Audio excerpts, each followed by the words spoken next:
Minty, minty, minty, minty.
Hello. Hey everybody. Hi.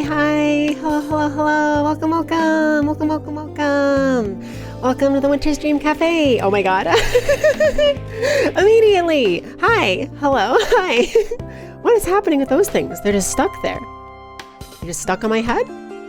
Oh, okay, it's gone. Yep, the tits are activated. We did it. Hello, everybody. Welcome.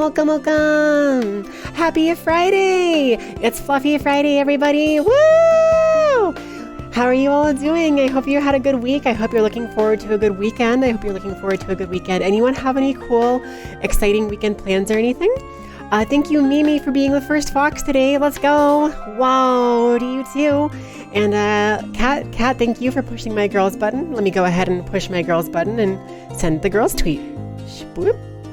Oh, and a hydration. Who's the hydration from? That's from Plushie. Thank you, Izzy. Let me go ahead and take a drink, babes. Hey, what are you throwing so many birds at me for? Wait, not birds. Shut up. Why are you throwing so many of these horrible eldritch abominations at me? Why? Hi, Taro. How are you? Hi, Sarah. Owl, hi to you too. Hello. It's Friday, baby. Heck yeah, DJ. I hope you're having a good weekend. I technically my weekend doesn't start until like halfway through tomorrow. Sunday and Monday are kind of my weekend days technically, but now is the coolest part of the weekend because everyone else has the time off, so I get to steal people to come hang out with me. Technically, that's tomorrow more because more people have Saturdays off than Fridays, I guess. But anyway. I'm currently doing a blind playthrough of Life right now, and a 0 death run of Just Chatting. So I'm gonna make sure not to die at all during this Just Chatting stream. So just to keep you all updated, I will not be dying today. So no violence today. We're choosing peace. We're choosing harmony. It's instead of playing Super Mario Brothers, we're playing Wario Land, where you cannot die. You can only be stunned. Thank you so much, Void, for the 13 months, 23 total sub. Thank you so much. I appreciate you. Welcome back to being a Minty Fox. You are the heckin' best, and I appreciate you. Minty. Void. I'd also like to say thanks to a couple people who followed right before I started. So Snow Bullet, Lovelorn Fairy, Darth Davis, Flaky Wanderer, thank you so much for following, and welcome to the Winter's Dream Cafe. I also I love the name of this person who followed me yesterday. Their name is that_420_guy_69. That 420 guy 69. Amazing name. I just have to point that out. It's so good. I didn't admit anything. Okay. I see you there saying I admitted things. I didn't admit things. I'm gonna fight you all. I swear. How'd I find your alt account? Naya! Oh my god, that was you? Wow, that's so crazy. I have a funny story about that later, but I can't tell it on stream, but remind me later. Oh, you can be stolen from me anytime. Iggy. I know. How does it feel to be the Oshi? The Oshi? Well, why do you say that? It feels good, I will say. Anytime anyone has told me that I'm their Oshi, it does actually feel really cool. But is there something that brings that up? Because I feel like I might have said something that brought that up, but I don't know what. Speaking of Oshi no Ko, a lot of you have watched it with me now, because we did the watch party in my server, as well as I did a couple other private watch parties and stuff. Has anyone here been watching that and caught up and stuff? I haven't watched the most recent episode, but I'm so excited to watch episode 3, hopefully tonight, if not maybe tomorrow, but hopefully tonight. I'm hoping for tonight. Fingers crossed for tonight. I'm waiting the episode 2 watch along. Okay. I literally want to do that. So bad. You missed. Okay. Well, maybe I can come up with an excuse to host another watch party for episode 1 soon, and then maybe do the rest at some point. I want to share the show with everyone. It's so good. I've been listening to the song nonstop. It has been in my head. I've been listening to English covers. I've been listening to the original. I've been looking up piano arrangements. I have been going insane about this show. It's so good. It's so good. You've been clearing the queue and it's not re-yeeting stuff. SMA2 to double throw things. Wait, it's not throwing things when you clear the queue? Did that setting finally work? Oh my god. Okay, so for the longest time, no matter what buttons I pressed on my tits, it would always throw things on clear. I would click the button that says do not throw things on clear, and it would throw things on clear. And I could not stop it. So if it's suddenly working, that is incredible. I cannot believe it. I am finally free. But now I'm going to kind of miss it. I'm going to want to turn it back on. Okay. Hi, Rosario. It's good to see you. Oh my gosh, it's her. Oh my gosh. It's me. Hi. Turn it back on. Okay, all right. Hold on. You'll get to see this. Settings. Throw on redeem queue clear. Okay. It should now do that again. Ow. So you should get to throw things at me again whenever you clear the queue. All right, there. I would miss it too much too. If I'm being honest with myself. Yep.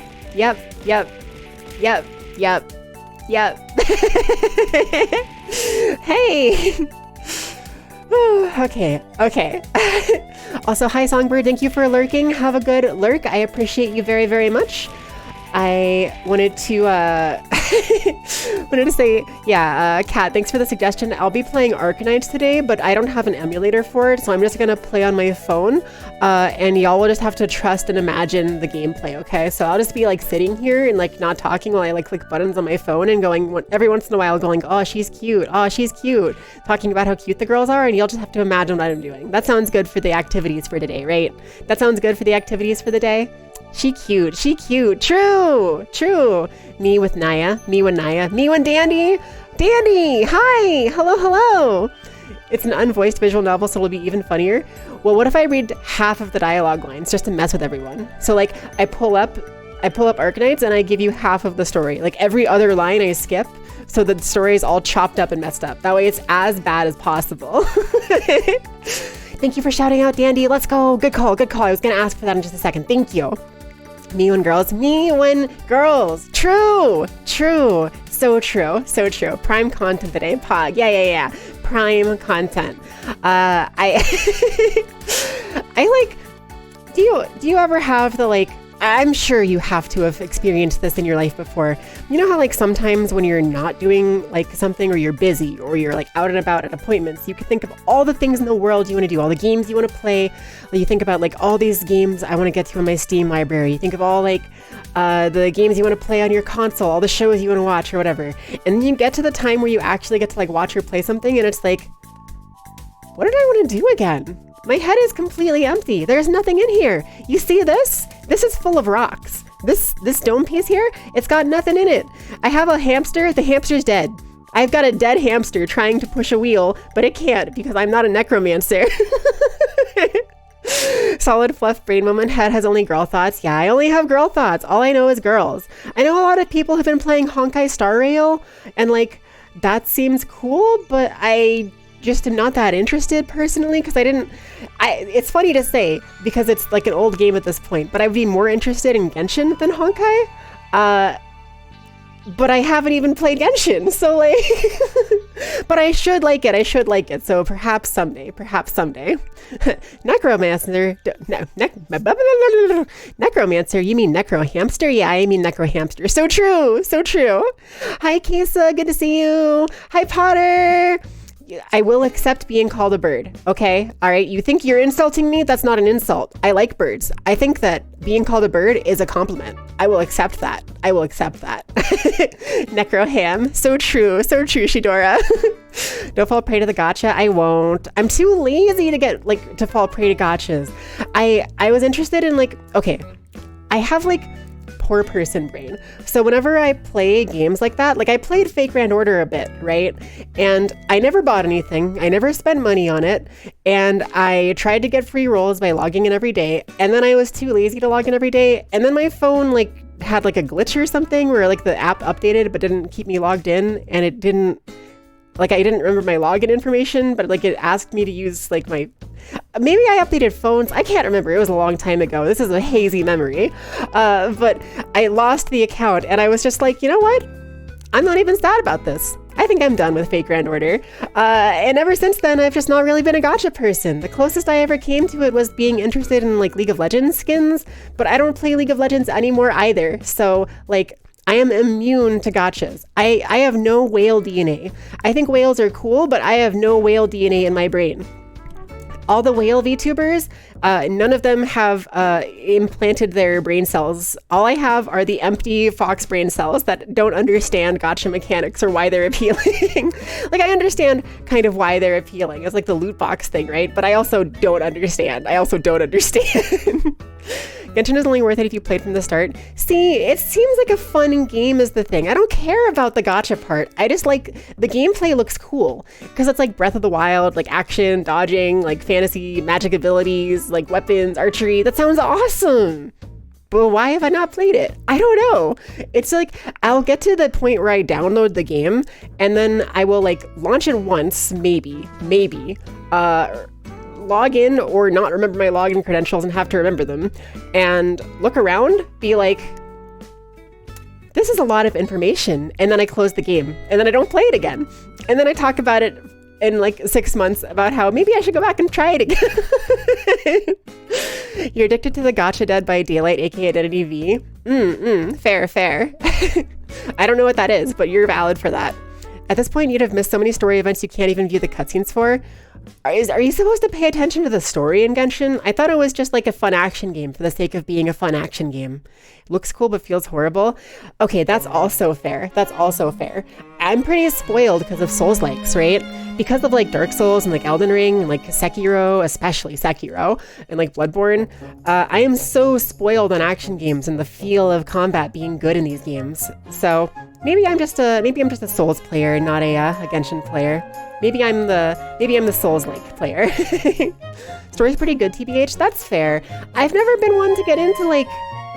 Okay, this is gonna sound funny. You're gonna laugh at me because this is not true. But I've never been one to get into video game stories that much. Now, I'm actually lying about that because I'm immediately correcting myself. I love video game stories sometimes. There are certain video games that hook my interest and the stories are great. But I am a very simple person. The game has to be compelling to me before I will be interested in the story. Typically, I will get into a game's story if and only after I have enjoyed the game, which like, it's why some of my favorite stories in video games, despite the like hilarity of how bad some of them are, or the criticisms they get, or the flaws, or the issues, are like Sonic stories, right? Because the Sonic gameplay at its core is really fun to me. So if I'm already enjoying the game, and like Souls-likes are the same way, where I'll play the game and I'll be like, this is really fun, I'm having a great time. And then afterwards, I will like look up information and be like, okay, so I need someone smarter than me to tell me the story of this game, because now that I'm invested in the game, I'm interested in the story. But because I can't get invested in the gameplay of Genshin, or say for example, Fate Grand Order, I can't actually get interested in the story, because it's like, I don't want to engage with this. The world isn't that cool.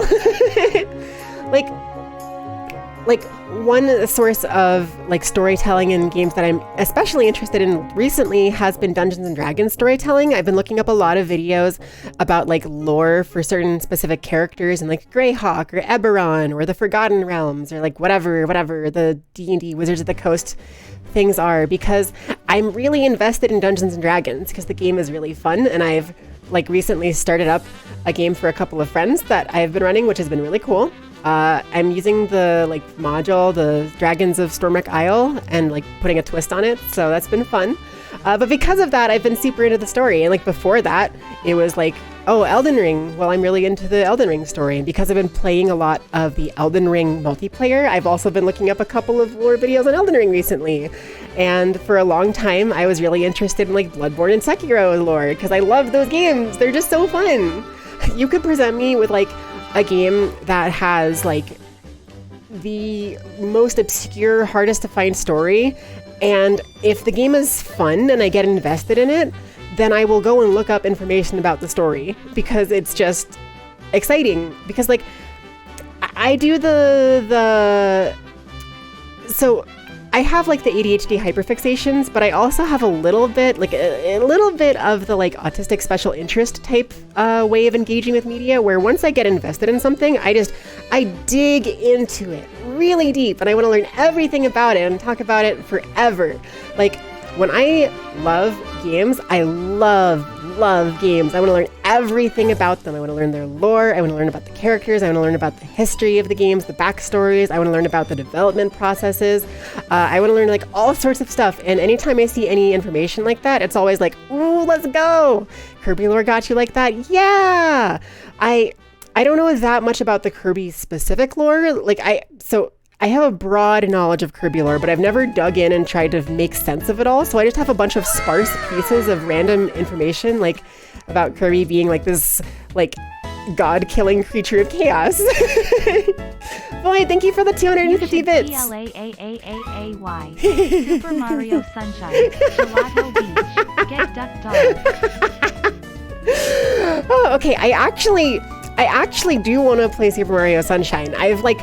I talked about it when we were doing the bird rating stream, especially during the whole Cataquack like thing, whenever that was like the big thing. I was super into the idea of playing that on a stream, because once we got to the Cataquax, that'd be the funniest stuff ever. But like, I just didn't do it. So maybe at some point I will. I still want to play Mario Galaxy in 64 too.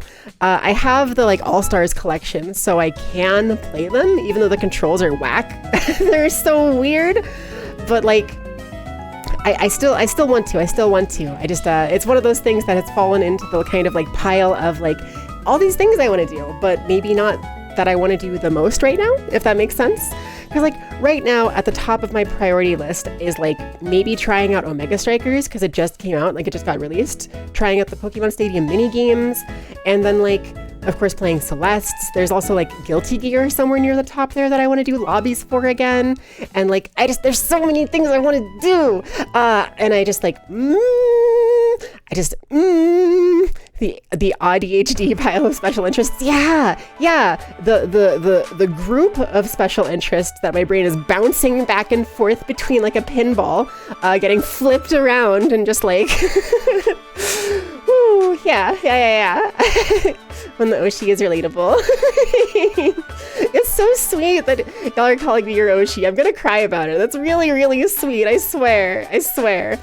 Okay, I have 2 chat windows open right now, by the way, so I'm like really behind on the chat in one of the windows and then caught up to the chat on the other window. So I apologize if I reply to something super delayed, but I'm like scrolling through at the same time. Like for example, I just got to the part where we were talking about Tits, aka Twitch integrated throwing system, and Naya just showed up and said, "Tits, I have been summoned." Hiroshi is like, "You for real? Naya, what the heck? You're like me. I'm like you for real. You're my Oshi. What the heck? I'm gonna fight you. Ah!" When your Oshi is just like your other Oshi, me and Naya, we're like Ouroboros, but with a fox. Oshi fight. It's like you know those videos of the like Pokemon battle royales, like the Pokemon Death Battle royales that are animated, that are like really silly and over the top?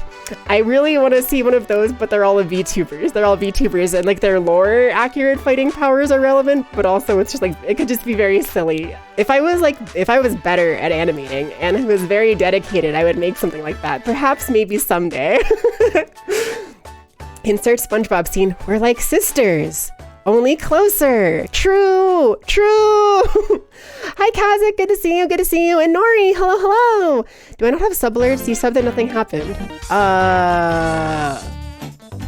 What? Because I do have sub alerts, and one came up for Void just 22 minutes ago. That's really strange. I see what you mean. My sub count actually went up. See down there? It says 69 now. It was 68 when I started. What the heck? Hold on, let me click on my widgets. Widgets, subscription. Yeah, no, it's working. That's so weird. That's super weird. What the heck? I don't know why. That's very strange. Thank you for pointing that out. I'll have to like check into that. But thank you so much, Nori, for subscribing and thank you for subscribing and being a Minty Fox again. I appreciate you. You're the best. Also, Kazik, I haven't looked at it. I haven't seen it. Literally claps the planet between her hands, dummy. True. Claps the planet. But there could be like more to it than that, right? There could be more to it than that. There could be like different levels of like VTubers on different levels of lore, and like there's things that could happen that could be funny. I'm sure it could be funny. But thank you for the bits. I appreciate you. But Kazik, I didn't look at the redeem yet. I don't know what it is, but I'm gonna guess. Hey Kazik, I love you. Mwah. Was I right? I'm gonna take a look. Let's see. Was I right? Oh my god, so many quacks. Also a hydrate from Dandy, getting some water revenge against me for showing up and hydrating. Let me take a sip, babes. Speaking of Guilty Gear and VTubers, Princess plays Idol Showdown when? What's Idol Showdown? Is that a like idol game, idol girl fighting game? Because that sounds cool. I haven't heard of it, but that sounds pretty cool.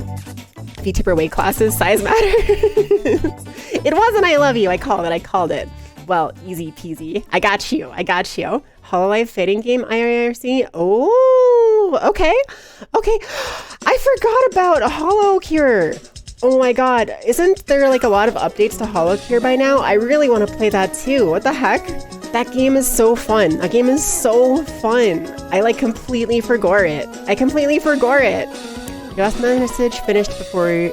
Oh, it sent before you finished. Speaking of Guilty Gear, May.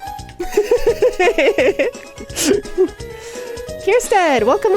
You want to bring back my first version? You want to bring back model number 1? Numero uno? The one with no hands? The one that's paralyzed from the neck down?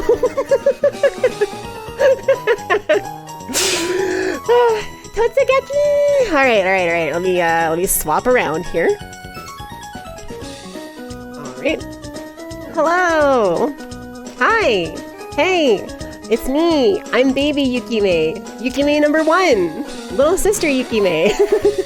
Hello! Totsugeki! Yeah, you can't have Yukime without me. Hence, dolphin.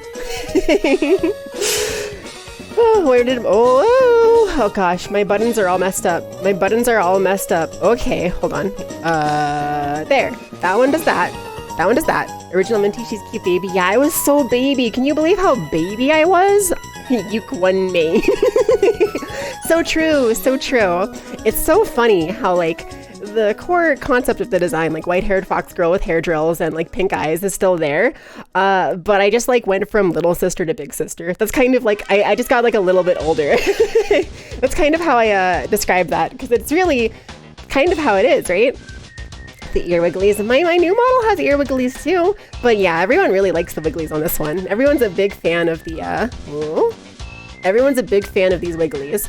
I have some people, specifically Kronos, I don't know if Kronos is here, who ask me to turn on like the ear cam if we're ever hanging out. So like we have some real ear wiggle fans around. What chaps unnecessary censorship continues. She's cute baby is NSFW? What? No way! No way! What? I'm not denying it. What am I not denying? Who am I? Huh? What am I? Did I make a mistake? What am I not denying? Any wigglers in chat? Yo, Wiggles? We got Wiggles? Had to tap to reveal it. It's not NSFW to say she's cute baby. But I'm gonna get in a fist fight. I'm gonna get in a fist fight with Twitch. You were talking to Iggy. Oh, okay. Iggy was denying. What was Iggy denying? Post time skip? Yeah, this is me pre-time skip. This is pre-time skip, Yukime. You always hear about post-time skip, but what about pre-time skip? I never hear about the pre-time skip. Birds? Who said? Oh, I'm looking at the old chat. Everyone's saying birds. She said it. Oh, that must have been when I said the thing. Okay, well, no one clipped that, so there's no proof. No proof. Backslash. I know you said backflash, but I just thought of Shulk saying backslash for some reason. Okay, am I the only one when I hear this song, I think of the level from Super Smash Bros. Before the actual Zelda level? Because I think of the huge bridge with like the explosions and like the barrels that roll by and stuff before I think of the actual Zelda level. 2 people clipped it. You can't prove that.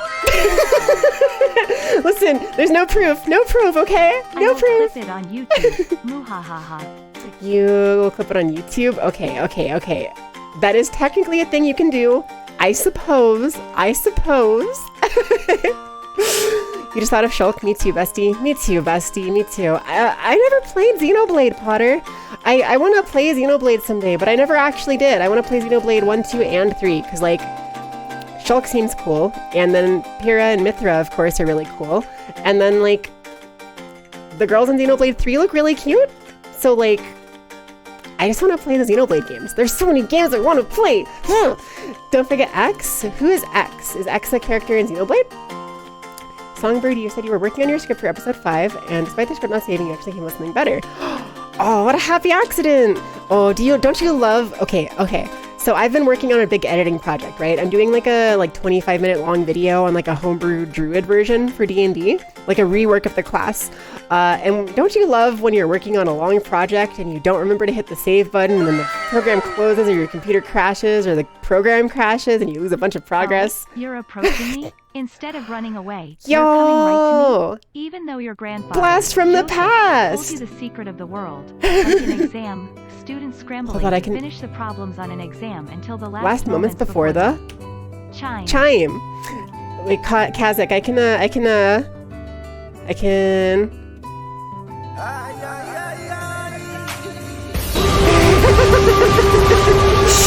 do the JoJo thing with my old model now.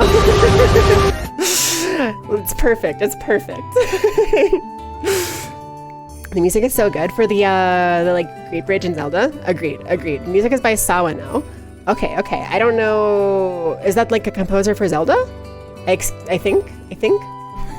Nevi, have you not seen the menacing JoJo thing? Because I just implemented that like a stream or two ago. My favorite new tool I have here on the stream. I'm lost in the sauce now. I'm always lost in the sauce, bro. I'm always lost in the sauce. And that sauce is barbecue sauce, or like a buffalo sauce, or like a garlic parmesan sauce, or like maybe a Korean sauce. I have this Korean chicken that Momo makes that I've learned how to make the sauce for. That's like a soy sauce, like brown sugar kind of sweet sauce with like some red pepper flakes and stuff. And it's a really good sauce, really good, really sweet, salty, a bit tangy, a little bit spicy. What kind of sauces do you like? I had a funny situation where so I'm very stupid. This is a well-known and established fact, right? So the other night, Momo and I made this Korean chicken dish, and she asked if we could make more sauce than normal. So I made a little bit more than normal because Potter, thank you for the gift sub to Xenoblade Chronicles X. Okay, so Xenoblade Chronicles X is a game. It is a game. Understandable. You'll admit Pyra and Mythra look better in Smash than the original designs in Xenoblade 2. They look so good in Smash. Xenoblade Chronicles X, not Xenoblade Chronicles Sex, Iggy. I will destroy you in Minecraft, in real life, in Minecraft, in Roblox, in RuneScape, in Club Penguin. We're just gonna smooth over what you said about Pyra like fresh cement. What did whoop? Don't have the patience for JRPGs. I'm gonna read this out loud and make fun of you now. All I know about Xenoblade is that I want Pyra to smother me, and I'm not picky about what she does it with. Okay, you're so valid. She's very hot. I'm actually probably more a fan of Mythra, just because I like her color scheme a little bit better, but both are good. You're so valid. I found the sauce. But yeah, so we made extra sauce that other day, and Momo and I were talking about like, yeah, we'll just take like the rest of it, and then whatever we don't eat, we'll keep as leftovers. And so like it was in a skillet with like a ton of sauce and a bit of chicken, and we had rice separate that we had like steamed. And for some reason in my brain, I thought to myself like, yeah, I'll just take the rest of the sauce and the chicken and put it on like my bowl of rice, and then whatever I don't eat, I will just like put in a Tupperware container. And I never thought for a second, even as I was dumping on more and more like sauce the whole time, that it would be too much. And I brought the bowl over and sat down and I looked at it, and I realized that I had a chicken and rice soup. And I had to go get some new rice and then serve myself some of the like sauced up chicken and rice from that bowl onto the new like fresh rice that had nothing on it, because it was too much. Good soup. It was still delicious. It was very, very good. It was just like, the sauce is a little bit spicy, and it very quickly adds up when you're eating that much of it. So I have a lot of leftovers of that right now that I'm still working with. A bowl of clothes. Why are you putting clothes in the soup bowl? Can I consider sauce soup? What have I been on lately? Oh my god, I go back and watch some of these clips, and like the things I'm saying in them are so nonsensical and out there that I just like, what have I been on, bro? What have I been on? Does sauce is soup clothes? If you put sauce on clothes, that makes the does that mean the, okay, hold on. My hamster just got its leg stuck in the wheel of my brain. If you put sauce on clothes, does that mean, where was I going with this? I was gonna say that makes the clothes into soup, or that means that the sauce is clothing for clothes?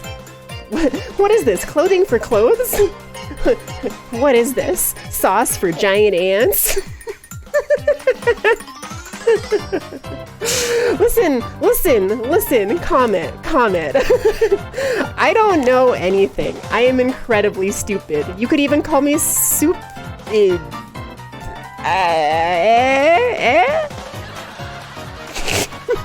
Let me turn my music slightly down. Hold on. I'm so stupid, you could call me stupid.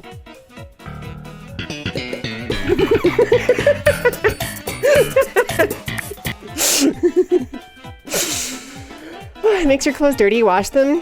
That takes like effort though. Okay, when's the last time y'all did laundry? Everyone, be honest with me, be honest. When's the last time you did laundry? Am I gonna have to do your laundry for you? All right, when is it? When's the laundry time? Laundry? You know what? It was a cool stream. I'm gonna go do laundry. We're gonna do a laundry stream actually. I leave the microphone on while I go do it, yeah? I get up and I just like, you hear in the distance just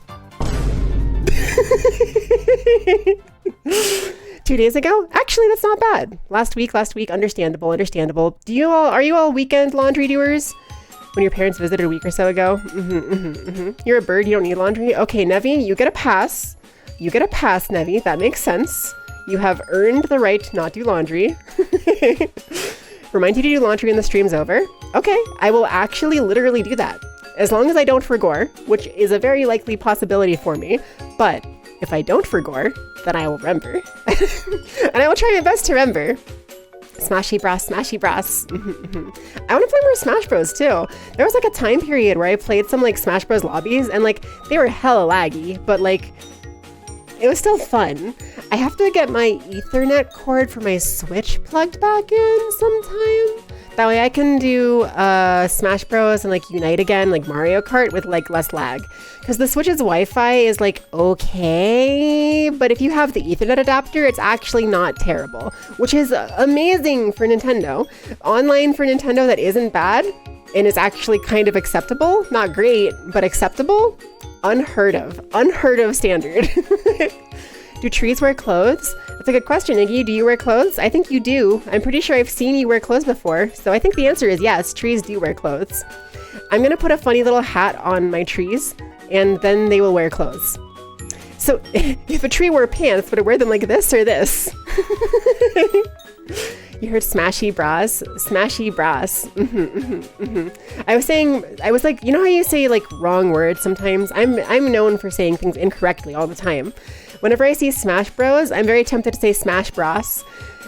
Specifically because of this old Flash game called Supra Mario Bros. And you could, there was Super Mario Bros, Super Mario Kart, and Super Mario Bros 2. And Super Mario Kart would let you pick between Luigi, Mario, and Joshi. And Joshi was, of course, Yoshi, and I still, to this day, call Yoshi Joshi. It lives rent-free in my head, the concept that Yoshi would be called Joshi instead. It's so funny to me. You ever have those weird, like, specific things that stick in your brain, and you don't know why, but that is just, like, that is there forever now. That information is just stuck in your head, and it will never go away. It will never go away. Worcestershire. Oh god, I don't even remember how to say it properly. I've said it wrong so many times that the actual pronunciation is gone. It's Worcestershire sauce. Worcestershire soup. Is that how you say it? Okay, Worcestershire. Yeah, that sounds right? Yeah, okay. Smashy Bros was the not follow-up to Smash Mouth we were expecting. And they don't stop coming, and they don't stop coming, and they don't stop coming. All that glitters is gold. Only shooting stars break the moa. Oh, you know that guy made a Smash parody called Super Smash Bros? Wait, really? I haven't seen Super Smash Bros. That sounds so good, though. That sounds really good. For you, it's the fact that Ben 10 was canonically pregnant once. For real? In what series? I never heard about that at all. That's you calling Pikachu a lightning type? I mean, it's not inaccurate, right? It's an electric type, but like lightning is technically also an accurate way to refer to that, sort of. You know what's weird? And I understand why technically, but it's weird that certain games and systems differentiate thunder and lightning damage, like Dungeons and Dragons does, because thunder damage is like sound damage, whereas lightning is electricity. But like, I feel like a lot of people don't think about that. Like if I hear thunder, I'm usually thinking it's electricity, right? I think of like lightning when I think of thunder. First comes the lightning, then the thunder, or vice versa. Which one is it again? The one comes after the other. The thunder is the sound, so it's like the lightning bolt strikes, and then the sound comes for the, yeah, so it's the lightning and then the thunder. Yeah, lightning then thunder. Okay. No fluffing slander, soy sauce, or Worcester. I love soy sauce. I would not slander soy sauce. Soy sauce slaps so hard. I was an extremely picky eater when I was young, and I talked about it very briefly last time on stream, but I technically have an eating disorder. But you know what thing got me to start liking rice and got me to start liking rice dishes and start eating Asian food? It's soy sauce. Soy sauce is so good. It's so good. That stuff slaps so hard. It slaps so hard. I hate that you're not lying. So Potter agrees. That means it's true. So is Carl Wheezer? Wait a second. No, yeah. I'm with Potter. I think you're gaslighting us. I think that's not true. I think that one is not true. Croissant. I went to the store to get croissant. And so I asked the cashier to get me a croissant. And then I went and I waited for my croissant. And then the server came out with my croissant. So I sat down with my croissant, and then I began to eat my croissant. I really enjoyed my croissant. I don't remember how the actual thing of that goes. I just love croissant. As a kid, I used to pour soy sauce into a cup and drink it. Okay, I didn't like soy sauce as a kid because I thought it was like, I just didn't like sauce as a kid. But what I did do is I would eat salt by itself. I would pour like sauce. I would pour salt out of like the shaker into like my hand and just like lick it off of my hand and eat it. I think I might have told this story recently, but don't do this at home. Let me specify. Do not do this. I am very lucky that I'm fine. I am very lucky that I'm fine. As a kid, something that I liked to do is I would eat. So you know how in the winter seasons, whenever those salt trucks come by, they leave like a lot of salt on the ground? As a kid, I liked salt so much that I saw those and I picked them up and I ate them. I just popped them in my mouth, crunched down on them, and it was like, salt. I don't know why. I don't know what was wrong with me as a kid. That was the worst thing I did. Cause like a lot of kids do bad things, right? A lot of kids do stupid things. Listen. Hey. Listen, okay, a lot of kids do stupid things. Oh, a really common one is like I'll tell people that I used to eat paper and like they'll agree with me, right? I'm sure we have some, hey! I'm sure we have some paper eaters in chat, right? We have a couple of paper eaters in here, but I have yet to ever meet anyone who would eat the salt rocks off the ground. And I cringe in retrospect, looking back at myself as a kid thinking, why did I do that? What was wrong with me? I have a very distinct memory one day of like, it was winter and there was like a bunch of salt on the ground and I was angry at my game of Mario Tennis. I was playing on the Game Boy. There was like a recess or something we were doing between lunch. Like it was like lunch and then recess. And I was on recess and I was playing Mario Tennis on my Game Boy. And I was so angry that I couldn't beat the super hard Bowser fight that I like went out and I like stomped my foot and I saw the salt fly around and I was like, ooh, salt. And I picked it up and started eating it. And I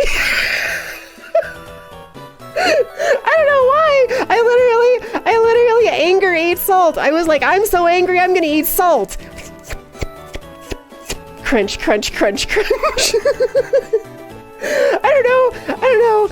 It just, gosh, okay. I was a terrible kid. As a kid, I used to like, Iggy, why? I trusted you. I trusted you enough to actually check my DMs, which I normally don't do during stream. Normally during stream, I'll leave my DMs like on like read just until I'm done, because like I can't properly respond to them now. I wanted proof. Of what? That's not. You just sent me a picture of Carl Weezer's butt crack. That's no proof of anything. I'm not gonna show chat. That is nothing. That's not proof. That's him pregnant? No, it's not. It's just his butt. You can look. Wow. Oh my God. Wow. Here's a picture of Yukime and she's pregnant. Wow. Can you believe it? Oh my God. That's not proof. You can't. That's not proof. It's not proof. It's just evil and villainous and bad, and I hate it. Comment, you put the picture in media share? That's... What? Pregnant in the butt with an alien baby. Okay. I'm still going to blame Iggy. But I guess that technically does track for that show. I hate it with all of my heart. But it does track for the show. Minty got pregnant. Oh, how to tell if pregnant? What if pregante? I've never held a boy's hand before. What if I get pregnant? What if he gets pregnant? Oh my God, I didn't even think about that.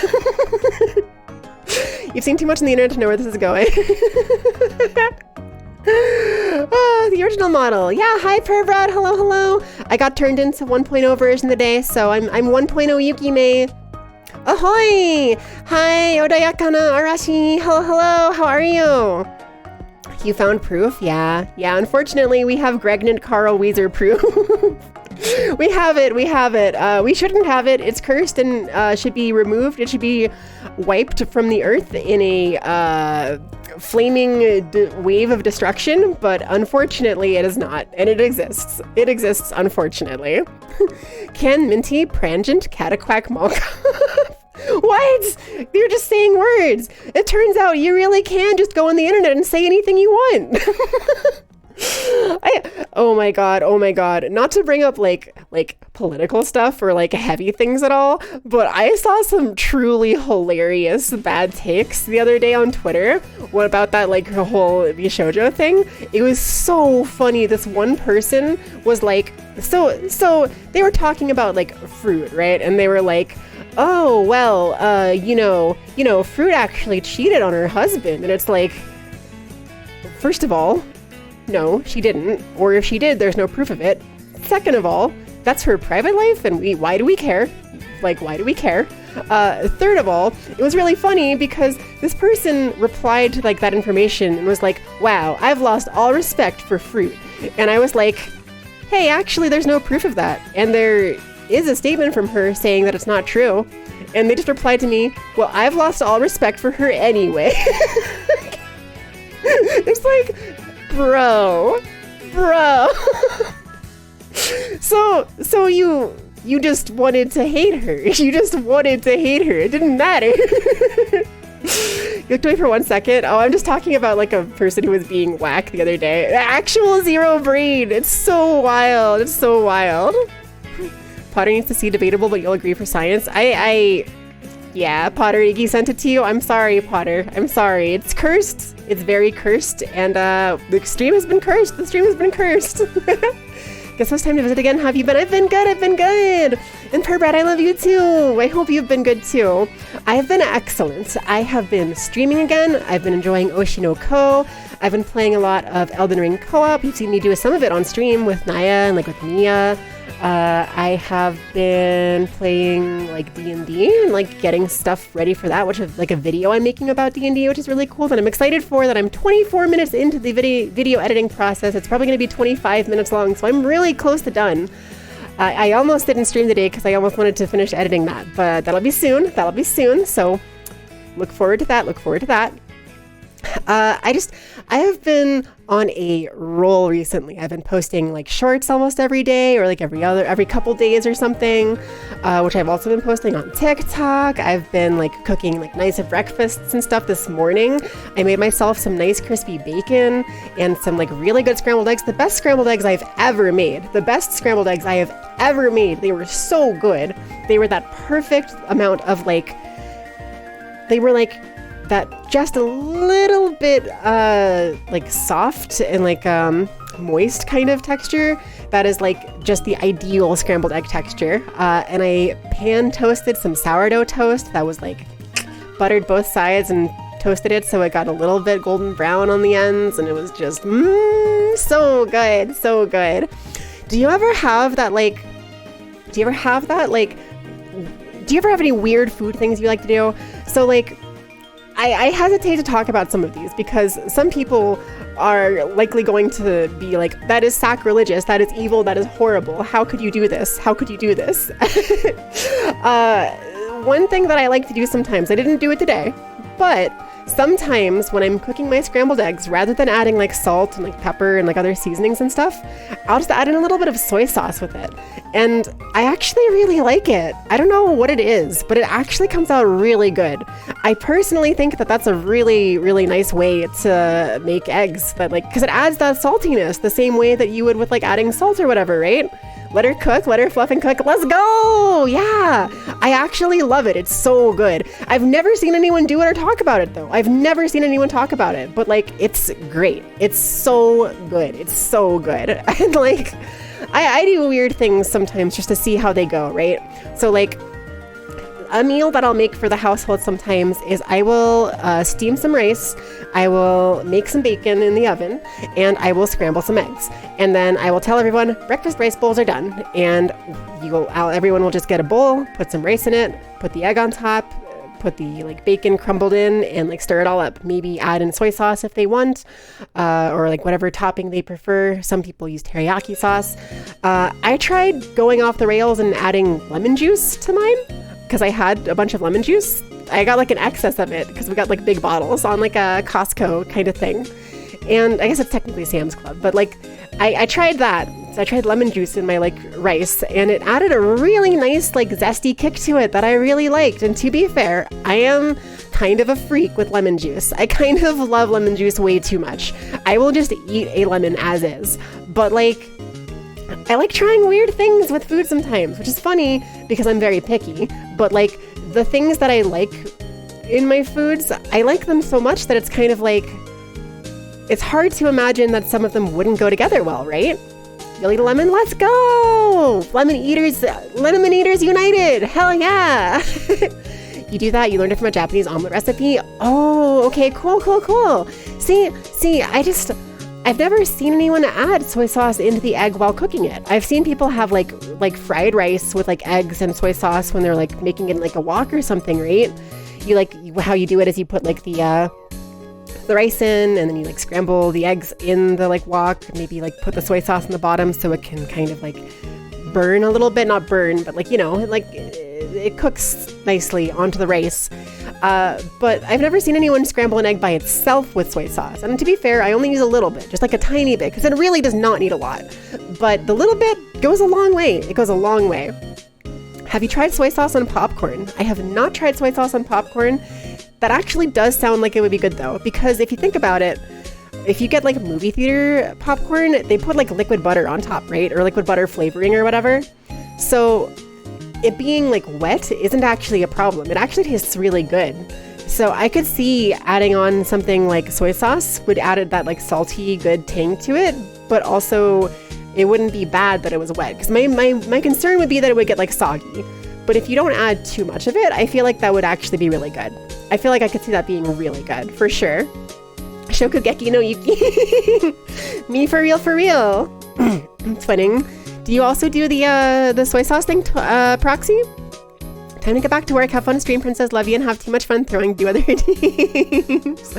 You're a valid comment. I appreciate you. Have fun at work. Good luck today. I hope it's not too bad. Thank you so much for stopping by. And yeah, just have a great day. Per Brad, I love you. Mwah! Thank you for the redeem. Movie theater popcorn uses Flavacol for flavor, you think? Flavacol? I've never heard that. I've never heard that term. But I did notice, like, whenever if you go to a movie theater that gives you popcorn, sometimes there'll be a little stand where you can add extra butter flavor if you want. And if you do, I used to think it was actual liquid butter, but I realized it says butter flavor. So I realized it's not real butter.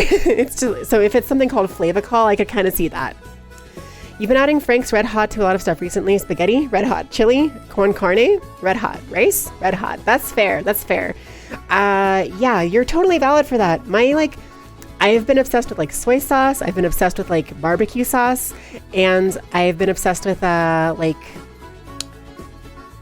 guess those are really the two main ones. Those are the two main ones really right now for me. It's like soy sauce and barbecue sauce. But also, I realized recently that I like buffalo sauce because it has the like vinegar in it, right? And I actually really like vinegar, but I don't actually like spicy foods otherwise all that much because I'm kind of a baby and it hurts my mouth. So I like the flavor of the spicy foods, but the actual spice itself sucks for me. And I realized this because the local wing place I like to go to has like this medium buffalo sauce that I get mixed with garlic. And it's like my favorite wing sauce I've ever had. It's my favorite wing sauce I have ever had, but it has this really strong vinegar flavor to it and is not very spicy. And I'm so sad that I like can't get that wing sauce on my wings at other places, like at chains and stuff like that, because it's not really a thing they do. I tried getting mild wings recently at Wingstop because I was like, I really want that buffalo flavor, but it didn't have enough vinegar in it and it was too spicy. I want like mild or like hot sauces, but I want the vinegar with less of the painful spice. I want less of the pepper and more of the vinegar. I just want vinegar sauce. Like I don't want to just pour straight raw vinegar on my wings, but I want like a more vinegar based sauce because I like the vinegar flavor. It's why I like salt and vinegar chips, because they have like that like really, really umami, like deliciousness oomph to them, that really tangy sort of oomph, right? Vinegar sauce is just vinegar. I mean, like, yeah, that's true. That's true.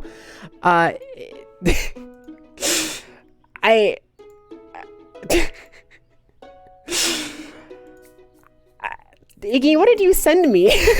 You begged me to check my DMs for trending in the United States to cancel Mintzy. The only Mincy I know is Mincy Moon, and I'm guessing that's not her because it's not how her name is spelled. Umami flavor. Yeah, you've heard of umami. Now get ready for mommy. You actually made your own buffalo sauce a couple months ago and it slapped. That's so good. That's so good. Bye for now. Gotta go do the laundry. You know, that's fair. We were just talking about that. It's a good thing to do on the weekends. Laundry, dishes, mop upstairs, clean the basement. That's a lot of chores, Nori. I am wishing you the best of luck. You have all of my energy going out to you for that. I hope you get through it without being too stressed. Does anyone else ever take any sort of like comfort in doing chores though? Because like chores like that can be really hard to get through sometimes. Just as a heads up, there is going to be an ad that's playing. I'm going to just like chat through it because like, yeah, but just as a heads up, we're not going to miss anything important though, so it's fine. I come into sometime to hear Minty talking about bathing her manta/bird rings onto my phone and got a prompt to do this. Ooh, neat. What? That's cool. Nori, thank you so much for the resub. So there's that problem solved from earlier that it wasn't showing up your subscription thingy. Well, hey, thank you for the resub for 4 months. I appreciate you. And I hope you have a good time with your chores, yeah. Mommy, you recently got MSG and have been adding it to everything? Yeah. Oh my god, drinky. Yes, that's the thing I was forgetting.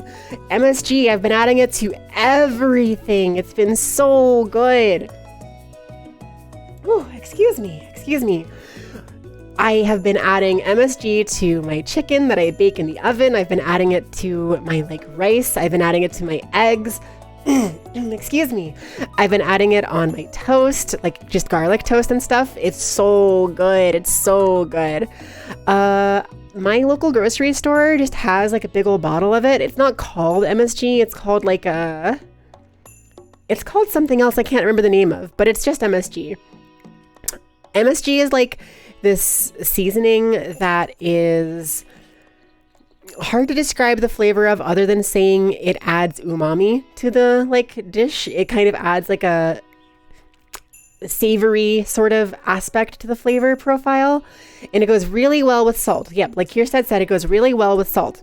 There was in fact an MSG scare years ago. However, fun fact about that MSG scare, that was all completely false. It was falsified scare tactic information because people hated the fact that like Asian food was getting more popular in America, and they were like super racist, and they were like, oh, well, we'll simply spread this propaganda that the seasoning they use, MSG, it's poisoning our children and making them autistic. I'm just like, bro, no, it's not. It's just a seasoning. Calm your tits. And yeah, so there's a lot of people who still to this day think that MSG is like bad for you, or it'll cause like ADHD or autism, or it'll make you like hyper, or give you like bad cholesterol problems, or it'll be like too salty, it has too much salt in it, so it's unhealthy for you. But it's like, bruh, you could just add salt. Hey I see you, Kat. I see you. But yeah, you could just like add salt directly, and that's more salt than the MSG would be, right? Like you can't have more salt than salt. So like they thought MSG was vaccines. That's literally exactly it. Yes, the same people who are anti-vaxxers were anti-MSG. It's like this whole thing that people just made this like propaganda for, because they were like, oh, we don't like Asian people, so we're just gonna say that their seasonings are like poisonous for kids. That'll work. That'll probably get the point across, because every single politician ever is always like, oh, we don't know how to deal with this. Say that it's bad for the kids. Oh, transgender people? Say that they're targeting kids. They're bad for the kids. That's how we'll get our message across. Just claim that it's bad for children. It's like, okay, cool. Thanks for the really cool, real information that you just spread that is not absolutely falsified all the way. What? You mean the Venn diagram of racist and anti-vaxxers is practically a circle? Color me surprised. Yeah, for real. MSG has been reviewed by a number of independent expert committees at United Kingdom, European, and international level. These committees have concluded that at current levels of use, MSG does not present a risk to health. There you have it. Yeah, it is literally just a seasoning. It's no different than putting black pepper on your like food. It's no different than putting salt and pepper. It's no different than putting oregano on, or rosemary, or garlic. Like, it is just a seasoning. It's just a seasoning. Will somebody think of the children? We can't dare give them seasoning on their food. They'll grow up thinking that they can have like fun and like enjoy food, and not just have bland food all the time. How much is a body pillow, and how creepy is having a waifu on it? Not creepy at all. Waifu pillows are adorable, and I love them. They're very cute. The art is so good, and body pillows, high-key, are awesome to cuddle. They are very good for snuggling. I don't currently have one, but Priscilla does, and it's great. Naya has one. That's true. There is a Naya body pillow. That's very true. That is extremely true. What does MSG stand for? Metal Gear Solid Garnish? a seasoning to surpass MSG. Can I click this button? Okay, cool. Yeah. Oh my god, I need more water. 1 second. My like throat is like suddenly really mad at me. Let me drink some water.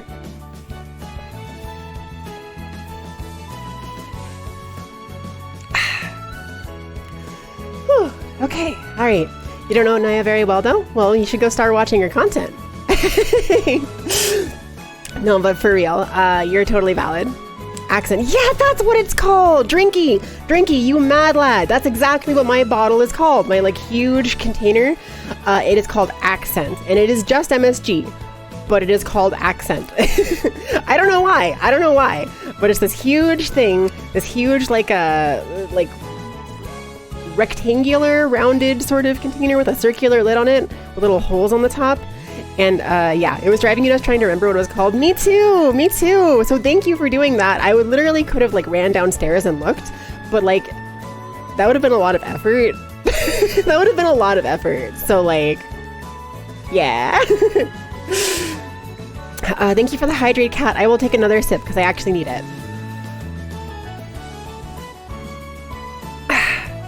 Why buy a body pillow when you can make your body the pillow? What did that even mean? Like, what did you say? Nori, that is literally what I think all the time. I literally will go back and listen to myself and be like, what did I just say? Did the words I said have a meaning? I don't think they had a meaning. I think that there was nothing in there.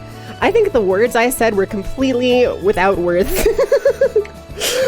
or at least without meaning. I think that if you had given those words to a baby, they would have had the same comprehension of them as a fully grown adult.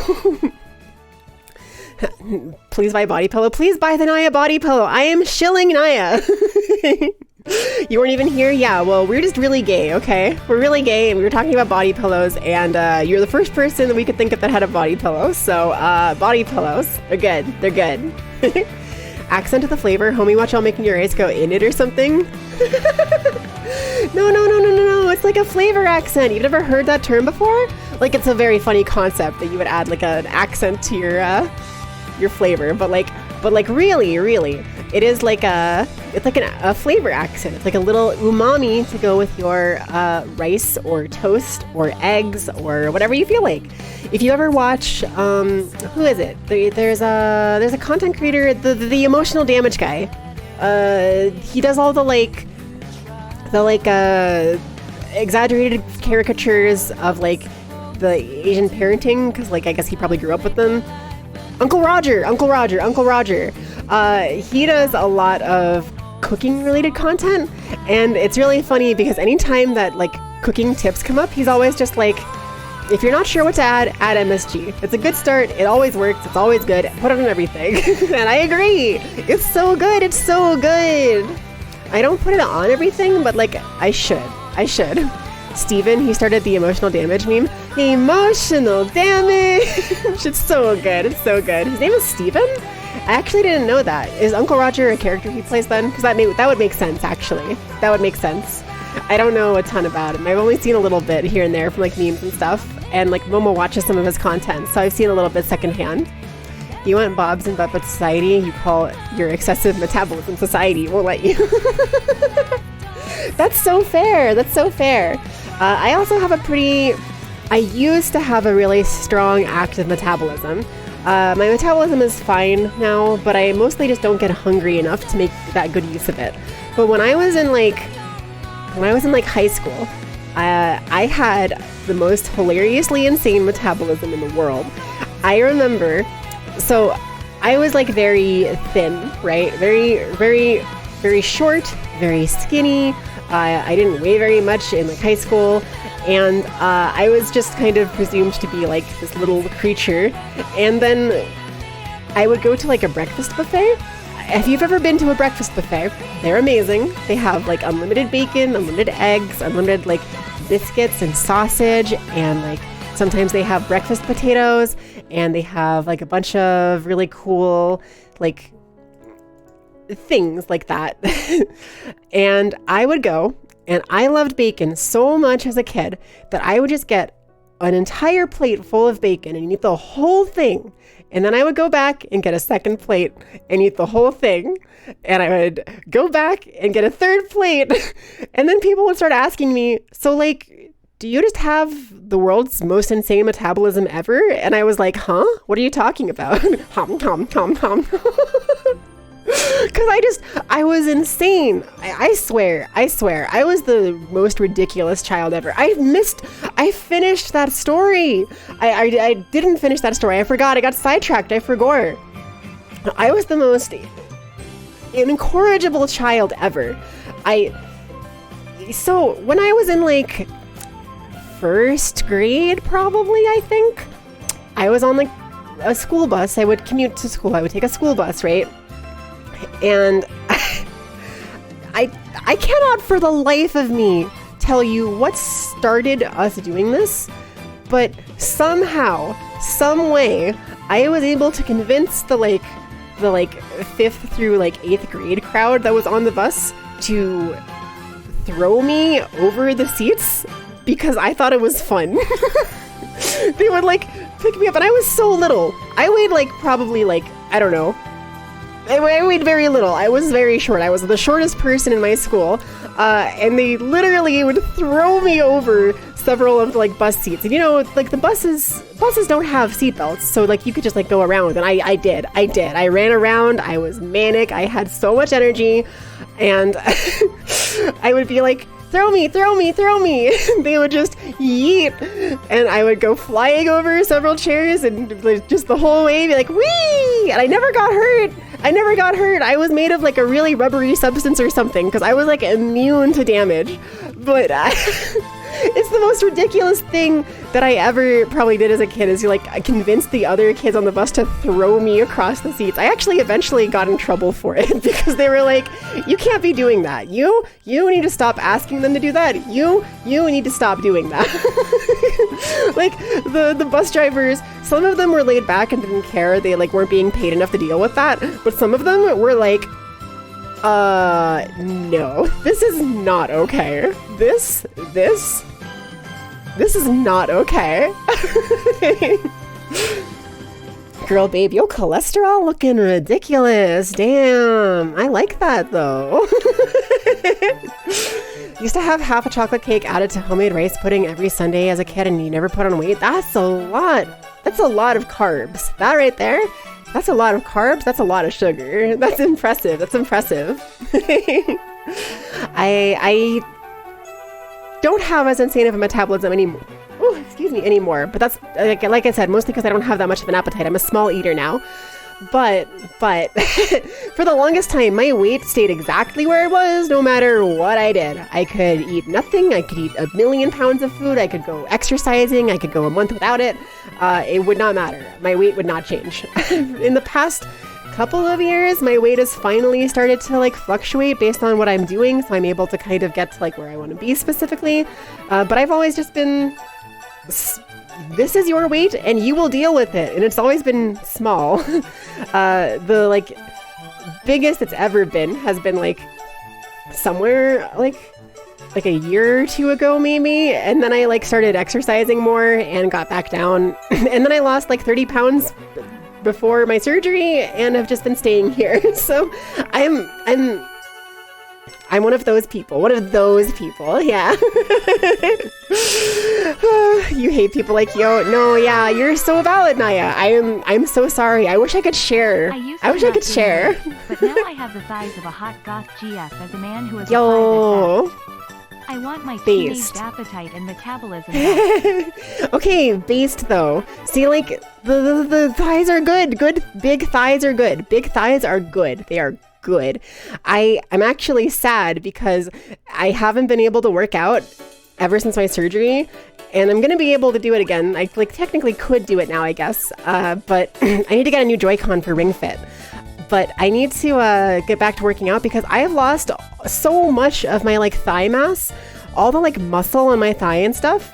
It has just been like going away and away and away because I have just been like bedridden and sitting down and laying down and not exercising for 4 months now. And all of my thigh muscle is going away and I'm like, no, come back to me. Save the thighs. Yeah, I gotta start doing squats and working out again because I need me my power thighs, my thunder thighs. Literal cheat code. Why do you get to be hot and eat whatever you want? Listen. You're sweet. I stole from God. Anytime anybody asks me why I'm so insert positive thing here, I always just tell them that I stole from God because God wronged me by making me the wrong like gender. And I said, you know what? Fuck you. And I punched him in the face and I stole from him. And he respected that, you know? It was like a Yakuza plot line. Instead of him getting like angry about that, he was like, you know what? You got guts, kid. I respect that. Here's a boon. And I got the boon from God. The Minty lore. Yeah, that's the Minty lore. I had a Yakuza side quest with God and my backstory. And that's why I am who I am today.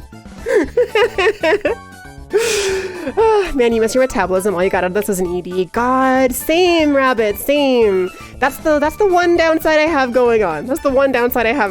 Is technically technically I can sort of eat whatever I want and not gain weight or whatever, but I also like have a pretty bad ED and can't eat there's a lot of foods I cannot eat or they will literally make me like throw up, and it's rough. I'm trying to work on it, trying to get better at it, but it is a struggle. God really said let there be thighs. That's true. Fun pre-transition fact about pre-transition Yukime. Back when I like in like high school especially, there was a really common joke that like girls were jealous of my butt. They were like, why do you have such a good butt? I want a butt like that. So like it was really perfect when I eventually learned that like, oh hey, being trans is a thing people can do. I was like, oh well, this just makes sense. This just makes perfect sense. So like it makes perfect sense, but like me and another friend of mine, okay, another funny story, every single person that I like went to college with came back later as trans or non-binary. They were trans one way or the other and non-binary of some sort. Every single person in my college friend group, literally everyone. And it's really funny because my friend Saoirse and I like used to jokingly like quote unquote compete about which one of us had the wider birthing hips. And then hard cut to like 5 years in the future and it's like, oh hey, how have you been? We haven't talked in a while. I'm trans, by the way. And then the other one going, oh yeah, it's been a while. I'm trans too. Same hat, Spider-Man pointing at me. The butt came pre-trans. That's pretty true. The lore of Judaism suggests that literally fighting divine beings is a solid answer to your problems. That's true. Plus, Percy Jackson also recommends fighting divine beings to solve your problems, and I'm a big fan. I'm a big fan of that methodology. I live by it. Palladion, thank you so much for following, and welcome to the Winter's Dream Cafe. I'm your host, Yukime. Can I offer you a tea or a coffee today? That's a good point. What's everyone drinking today? You got any coffee, tea, water, orange juice? I've been talking about it off and on, but I learned recently that orange juice is homophobic, so I'm on a quest to drink all of the orange juice in the world and get rid of all of it. I need to get rid of all of the orange juice. So, was it fate for all of you to become trans and or non-binary? Probably, because we didn't like talk with each other about it, right? Like we lost touch. I have not talked to them in like years. And I checked back and it's like, oh, you're all trans and gay and like non-binary and like all of you are LGBT. It was a bunch of like cis white dudes and now they're all LGBT. Like, actually, they weren't all white dudes, but like they were like a bunch of cis straight dudes, I should say. And we came, I got back in touch with them years later and it was like, oh, you're all gay now. It turns out getting a college education and learning about things opens you up to being more accepting as a person and maybe learning more about yourself. Crazy concept, right? Crazy concept. You had tea. That's good. Love that for you. What kind of tea? A good tea? Mint tea? Mint tea, perhaps? I am a personal big fan of hot mint, peppermint tea with honey. Cold water is good. That's what I have, Nori, which I'm gonna take a drink of, by the way. Thank you, EC. Thank you. Water is so good. Screw Boons. Gias needs to come back. Yeah, let me just use the power of God, Gias, to go ahead and just steal, instead of stealing from God directly, I'm going to just be given the power and then steal from God. Gonna get yourself a Coke? That's pretty good. I haven't been drinking soda in a while. I haven't had soda in like a while. But I have this alcohol that Momo bought that is like this sour apple schnapps, and it is the prettiest green bottle you'll ever see. It is so appealing, and we were like looking through the alcohol aisle, and like Momo wanted to get like what did she want to get? She wanted to get like whiskey? I can't remember. She wanted some sort of drink. She got like whiskey or something probably. But we were like walking down and we saw this beautiful green bottle and it was like $4. And I was just like, Momo was just like, sour apple schnapps, man, that sounds so good. And I was like, that is so pretty. And then I saw the price tag. I was like, Momo, let's buy this. So next time you catch me drunk typing on Twitter, or next time I have a drunk stream, you can count on me drinking that sour apple schnapps with some soda or something, probably. Maybe some Sprite. I think Sprite with sour apple schnapps sounds really good. But I've also been super craving screwdrivers. I've been on that orange juice kick recently, and I really wanted to get some vodka to drink my, to make screwdrivers with, because they're so good. They're so good. You think you weren't until you became trans yourself, you realized that was happening? Oh, you didn't know your best friend's big sister was trans. That's fair. It's funny because a lot of like transphobic people, a lot of like weird, bad people claim that they can like ID trans people or whatever. They're like, oh, we can always tell. And they can never tell. They're stupid. They're really stupid. But you know who can actually tell? Other trans and gay people. And it's not a negative thing. It's just like how like lesbians are drawn to each other is like a trope. Well, that's just real. Like, I think that most of my friends at this point are like LGBT of some sort, trans, non-binary, gay, lesbian, bi, like or poly, like there's various types of things.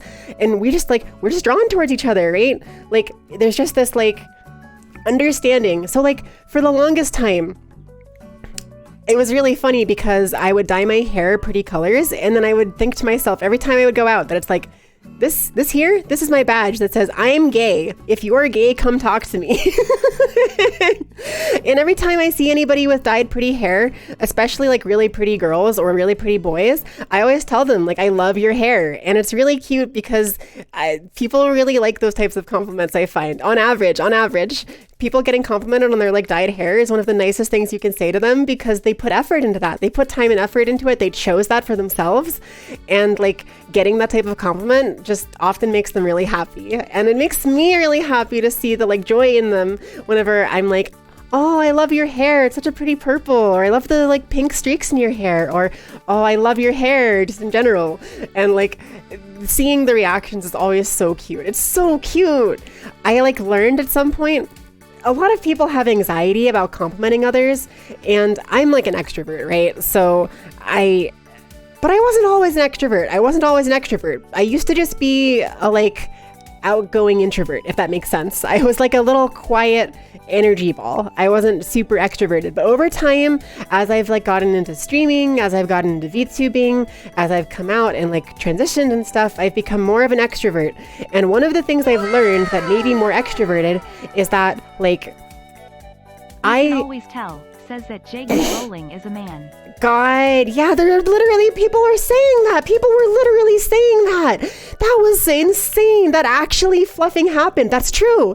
That literally happened. Yeah, I saw that. That was insane. I cannot believe these people. They are so dumb. It's insane. Yo! Azura Stella, hello! Thank you so much for the raid! Welcome! Thank you for shouting out Stella. Can you give her... Perfect. Thank you. I was going to say, give her the / shout out too so people can follow her more easily. I hope you had a good stream. You were playing the Touhou project. That sounds cool. I love Touhou, but I haven't played a ton of the game, so I don't really know what the Touhou project is. Environmental Guardian Foxgirl Magus raid? Hell yeah, we love this for you. I love this for you. We're dunking on transphobes. We're just kind of talking, just kind of chatting about various things. But I was like talking about alcohol and drinks before, and then we got talking about like the like gay people are drawn towards each other sort of phenomenon where like all of my friends are gay or like LGBT or whatever.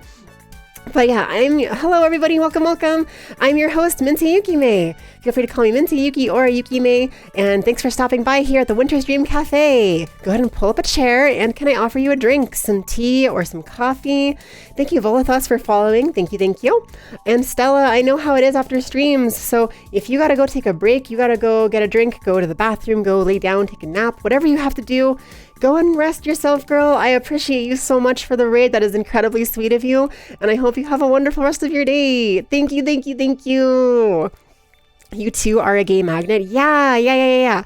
So like a compliment that some people will give is saying that other people have like a magnetic personality, right? So like something that people tell me is that I have a magnetic personality. And I always think that that's a really sweet compliment because it basically just means that you're friendly and kind and people don't have problems like being friends with you.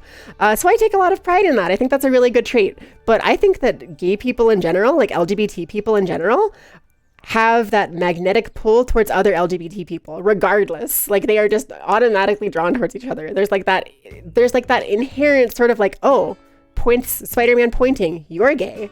Haha, well, I'm gay. What a coincidence. We should like be friends.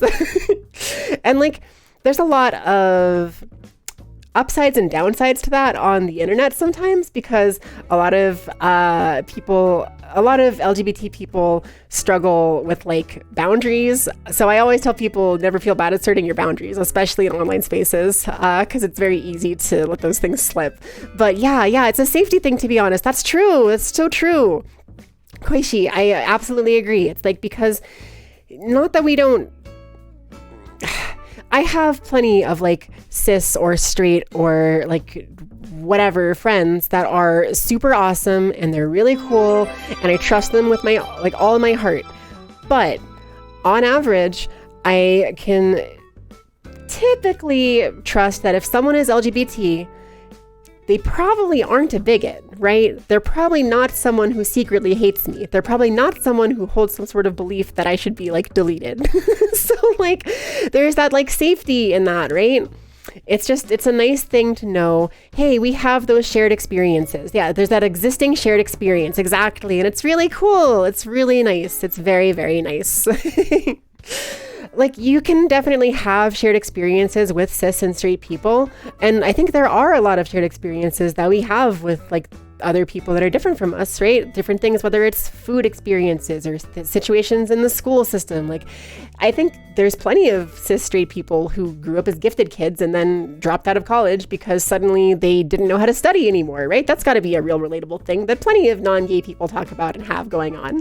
That's just the human experience, and all of our experiences are a part of that bigger human experience, right? But like there are specific things that LGBT people experience that cis straight people don't always go through, like certain types of bullying, certain types of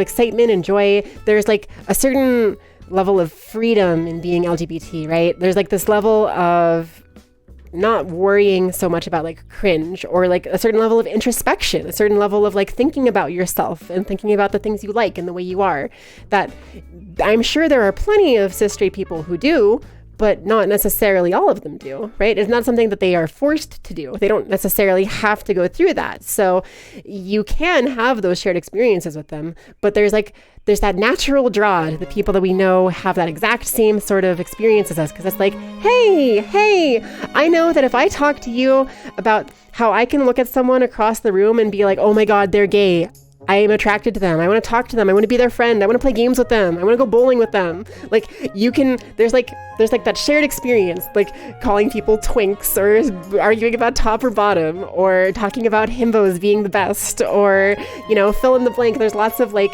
things that are super, super kind of inherently gay, right? Like there is something really gay about all of that. And it's really, really sweet to know that like I can talk about that sort of thing, and like all of my LGBT friends, all of y'all, you'll get it. You'll understand, right?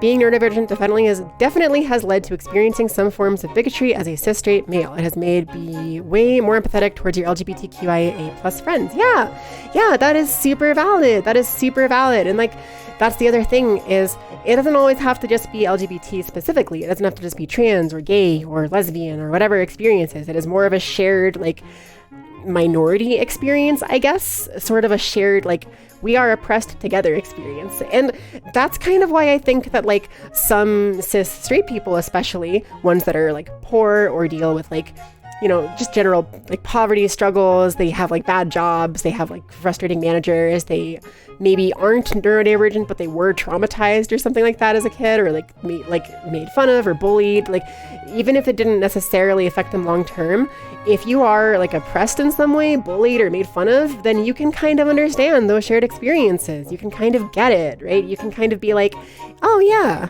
I get this. This makes sense to me. I understand your experiences. Even if I don't necessarily know the specific ones you've gone through because I don't have the same exact traits as you, I can sympathize with them. I can take my own experiences and reflect them onto you and be like, oh, okay, so it's kind of like when I had to deal with this type of bullying, but it was worse. Or like it was different because of this. It had like this way. You were also oppressed, but in vanilla flavor instead of chocolate. Or maybe you were oppressed in mint flavor. It's that kind of thing, right? Gotta have a shirt like that. Void! Thank you for the 5 gift subs. I appreciate you. 27 gift subs so far on the channel. Thank you. That's amazing. We got one for Tara, one for Rose, one for Silver, one for Rito Nako, and one for Asto. That's awesome. And I wanted to also say thank you to Game Crazy 20 and Secretly Koishi for following. Thanks for becoming patrons here at the Winter's Dream Cafe. I appreciate you. All the there was a comment I wanted to read. Something about all this gay talk. There's the shared experience of like back before college I was bubbled and right wing or something. Yeah. I have so many friends from like college especially. I have like this one friend who is pretty close to me who I thought of who like, oh, you're getting 4 ads. I'm so sorry. No, the ads. Let me there we go. I'm sorry about that. Unfortunately, yeah, it will play a couple of ads like that. It should be only 1 minute and 30 seconds of them. Despite how many it shows you, it should only be 1 minute and 30 seconds total. If it ever shows you more than that, then it's cheating and lying, and it's not being honest with me. So, because in theory, according to my screen, the ads are done, and there's no pre-roll ads for 34 minutes now.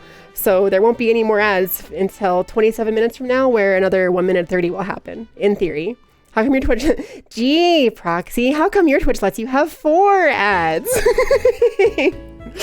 And I mean, I wouldn't be surprised if Twitch was lying to me about ads, but like, hopefully it's at least a little bit correct. Oh, Moo, you said all this LGBTQ talk has you reminded there's something in the media share. Yes, that's what I was looking for. In the media share, let me take a look.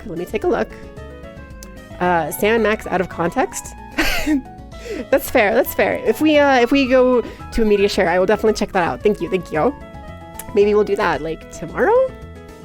I was thinking about doing media share today, so maybe I will. But I also kind of wanted to play. But I also just wanted to chat. I really wanted to chat. There was so much I wanted to chat about. You actually have ADHD and your mama thinks you might have autism. Yeah, that's super valid. I actually also just got my ADHD diagnosis finally. I've known I've had it for a long time, but I finally got my diagnosis about 2 months ago.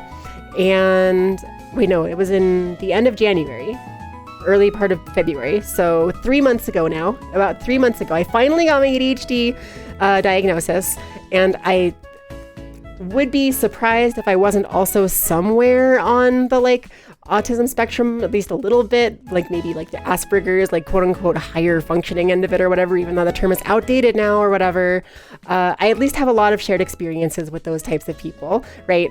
And I think that's the thing is like ADHD specifically is something that you'll benefit from medication, but autism is something that's more of a behavioral thing. So there are some cases where you'll need medicine for it, but a lot of times I find that the official diagnosis isn't actually as necessary, and especially because this is going to get a little bit sad, so sorry heads up, but especially because of the prejudices that autistic people face, sometimes it's better to not get the diagnosis if you don't have it.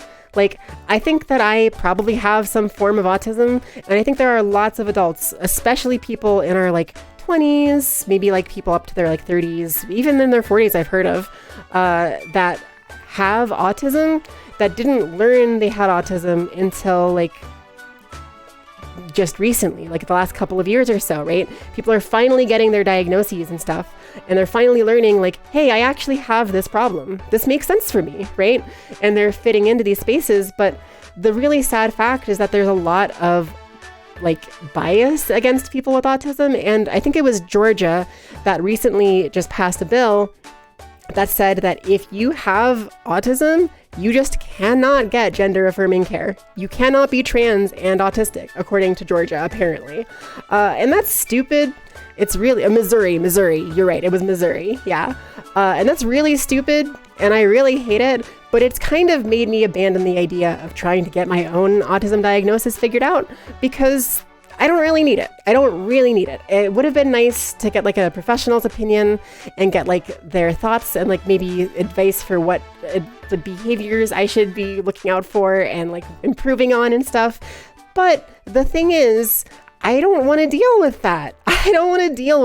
So like, I'm just going to take my ADHD medication, like maybe see a therapist at some point for general behavioral things or whatever, and like maybe PTSD if I can get that addressed at some point, and like be happy with that, because the autistic experiences I share can also be sort of leaned onto the ADHD side, and I have medication for that. So I'm just going to go with that, right?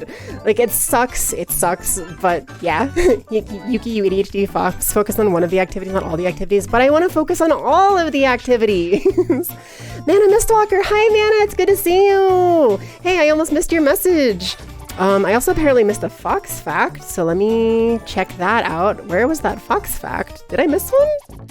I don't actually see one. Oh yes, okay. Oreakana Arashi asked for a fox fact. So let's do a fox fact number, since it was 48 minutes ago, we'll do fox fact number 48. Don't fact check me on the server. This is not the same fox fact. This is a different fox fact pulled from a different database. There's more than one fox fact database, okay? Fox fact number 48.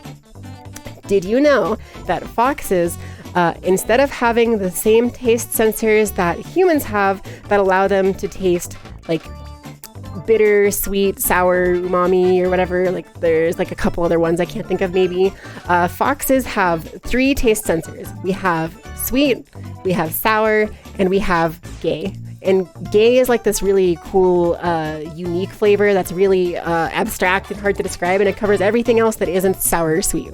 But that's why I love sour and sweet things. That's why foxes love sour and sweet things, because they're our main taste receptors. There's your fox fact. Fox fact.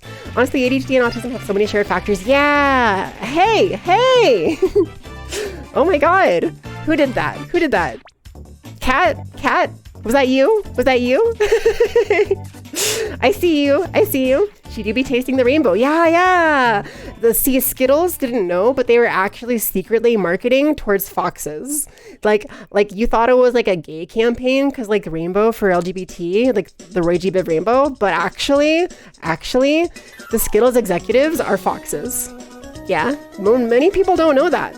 But there's actually an evil fox that runs the Skittles Corporation that says taste the rainbow. It was like the whole marketing campaign. And it's really funny that it just worked for other people. But yeah, that's completely true. Please don't fact check me. Please believe me. Source, dude, just trust me.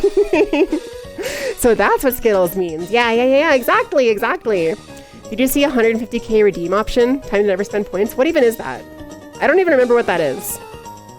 150k Fox Girl obliterates you. I don't know.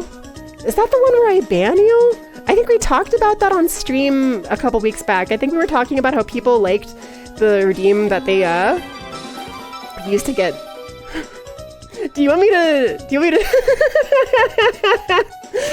tweet? Did y'all ever see those Pride Skittles that are just fluffing away? Do you want me to tweet that, or do you want to take that redeem back? Because you can totally just take that redeem back. That's fine. You want those points? Yeah, go ahead and take those points back. That's totally fine. GC Denton, thank you for following. Welcome to the Winter's Dream Cafe. Welcome. Go ahead and pull up a chair. And can I offer you a tea or a coffee today? That was for Pride because only one rainbow matters. It's actually pretty nice as far as Pride campaigns go. Yeah.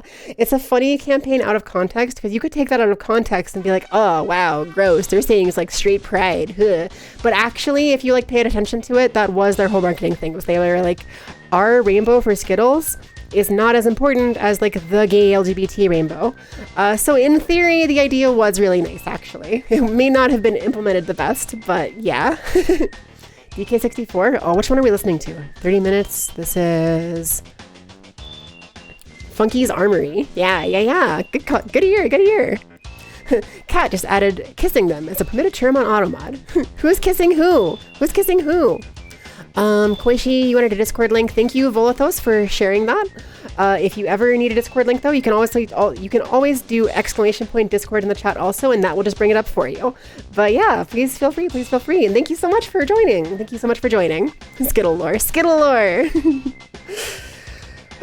There was a very confusing and totally threw many people off. Yeah. True. One of those things where the idea was cool, but it was just not really the best. Kind of like how I was talking a little bit about this, but I watched that video about Oreos and the history behind them and how there was actually a cookie called Hydrox that came before them. It's sort of like how the name Hydrox for a cookie was actually supposed to be a combination of hydrogen and oxygen to make you think of like natural things, because there was a big scare about chemically enhanced foods or whatever, and they made their Hydrox with all natural ingredients or whatever. And they were like kosher and all these like things to make them quote unquote healthier or safer or whatever. But people heard the name Hydrox and they were like, that sounds like a chemical and I don't want that. So sometimes good ideas are implemented very poorly, or ideas with nice thoughts behind them end up having the opposite effect. Dihydrogen monoxide. Yeah. Have you heard about dihydrogen monoxide? It's a real threat that we are facing every day. I happen to have a bottle of dihydrogen monoxide right here with me. And, I've heard that it's the poisonous substance that if you drink too much of it, it can kill you. And that they have to dispose of it in like giant pools and send it through crazy purification processes just to make it less poisonous. But I'm just going to drink it right now. All right.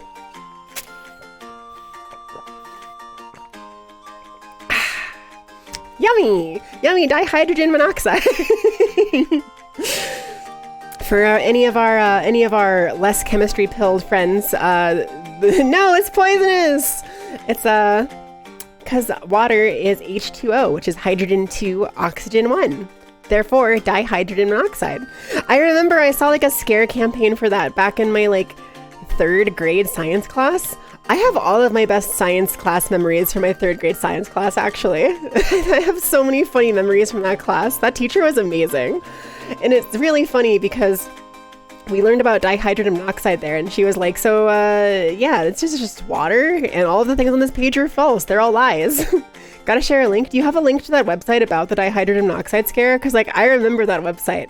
And it was very, very silly. But I have a... Have you tried its sequel, H2O2? What's the... Yeah. I have a meme for that. I forget what it is, but is that carbon monoxide or something? H2O2? It's like, is it hydrogen peroxide? Yeah. So I have there's like that meme, the one you're referencing, I think, of like the Mega Man game, where they're like, are you drinking hydrogen peroxide? And they're like, it's H2O2. That means it's the sequel to water. Carbon dioxide is CO2. That makes sense, actually. But I have a meme version of that using the little pixel arts that Drinky did for me, where it's me drinking the water and Momo's little sprite asking, why are you drinking hydrogen peroxide?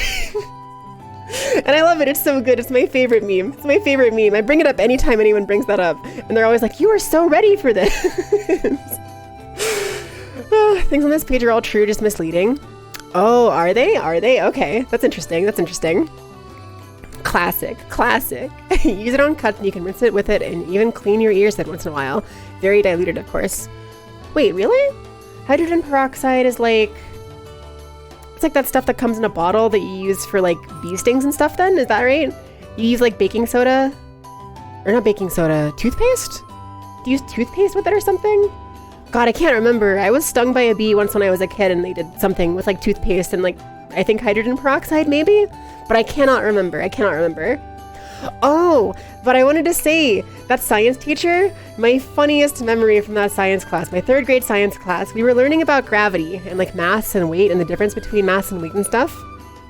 And it was very, very funny to me because she had just got done explaining that mass is like the amount of stuff you're made of, and weight is how heavy you are on your current like planet based on gravity times like based on gravity and mass or whatever, right?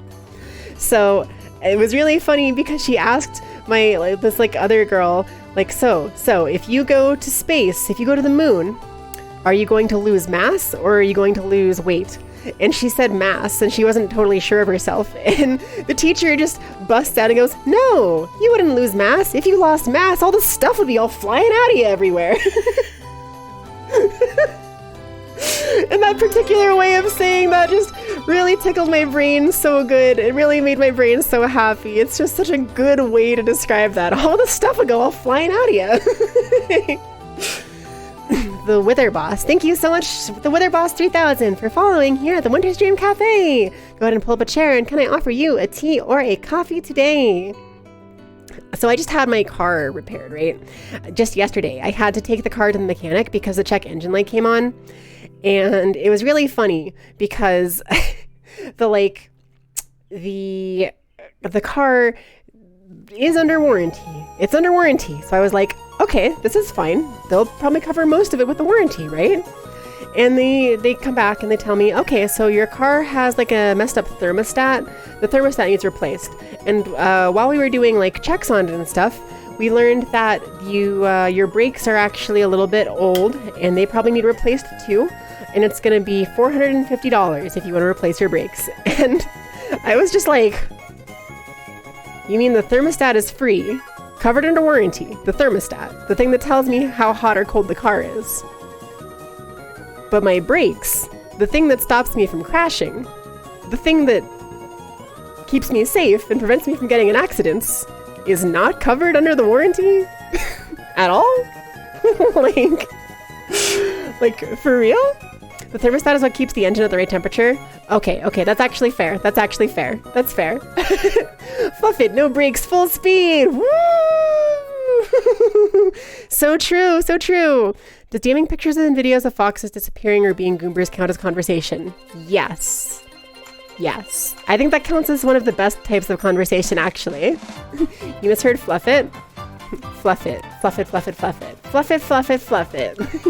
Yeah, I'm a known fluffer. I'm known for fluffing in these parts. I'm a serial fluffer. But don't look into that too deep. Where we're going, we don't need brakes. Drives off a cliff. True. You'll never catch me, Mr. Krabs. Not when I shift into maximum overdrive.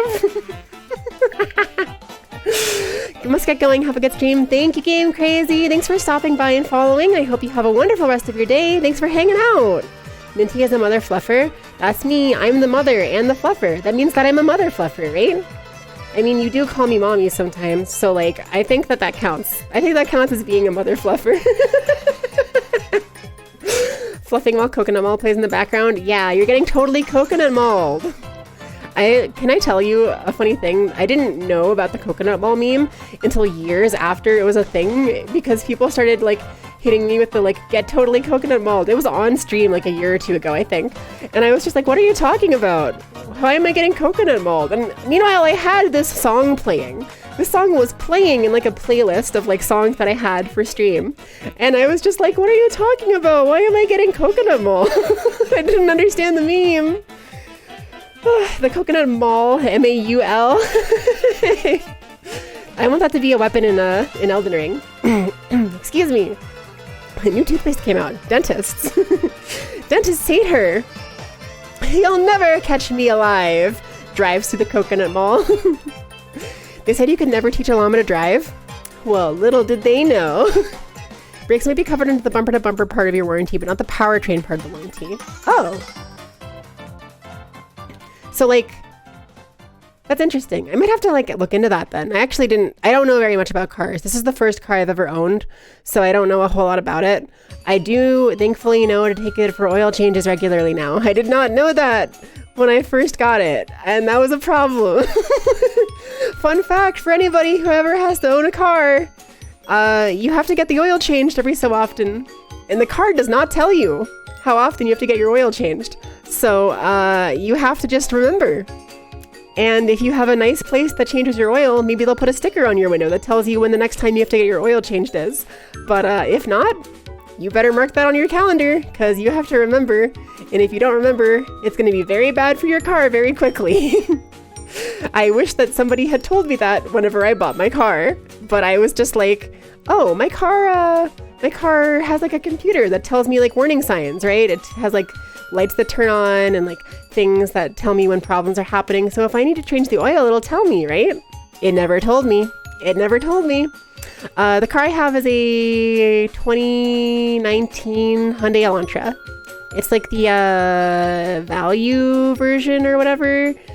It's like it has like the fancy screen on it for tapping and like using like your phone with and stuff and getting like the GPS on. It's a very nice car. It's very smooth, but it has like heated seats and stuff. It's so deluxe. I really, for how broke I am, I was like, you know what? What's a little more debt? But yeah, it's a cool car. I like that car. And it's relatively new. So 2019 is like only 4 years old. It is 4 years old, but only 4 years old. Random question, but you always have to ask fellow queer women / femme-presenting people. Thoughts on Vampire Girls? I love Vampire Girls. Vampire Girls are so good. I once played so I'm a big fan of tabletop RPGs. I haven't played a ton of different ones recently, but there was a period of time where I played a bunch of them. And one of my friends ran a Vampire the Masquerade game, and I played a Vampire Girl. And it's really funny because in Vampire the Masquerade, the whole idea is that you have to like keep up the masquerade, right? You have to make sure that the public in general never learns about vampires.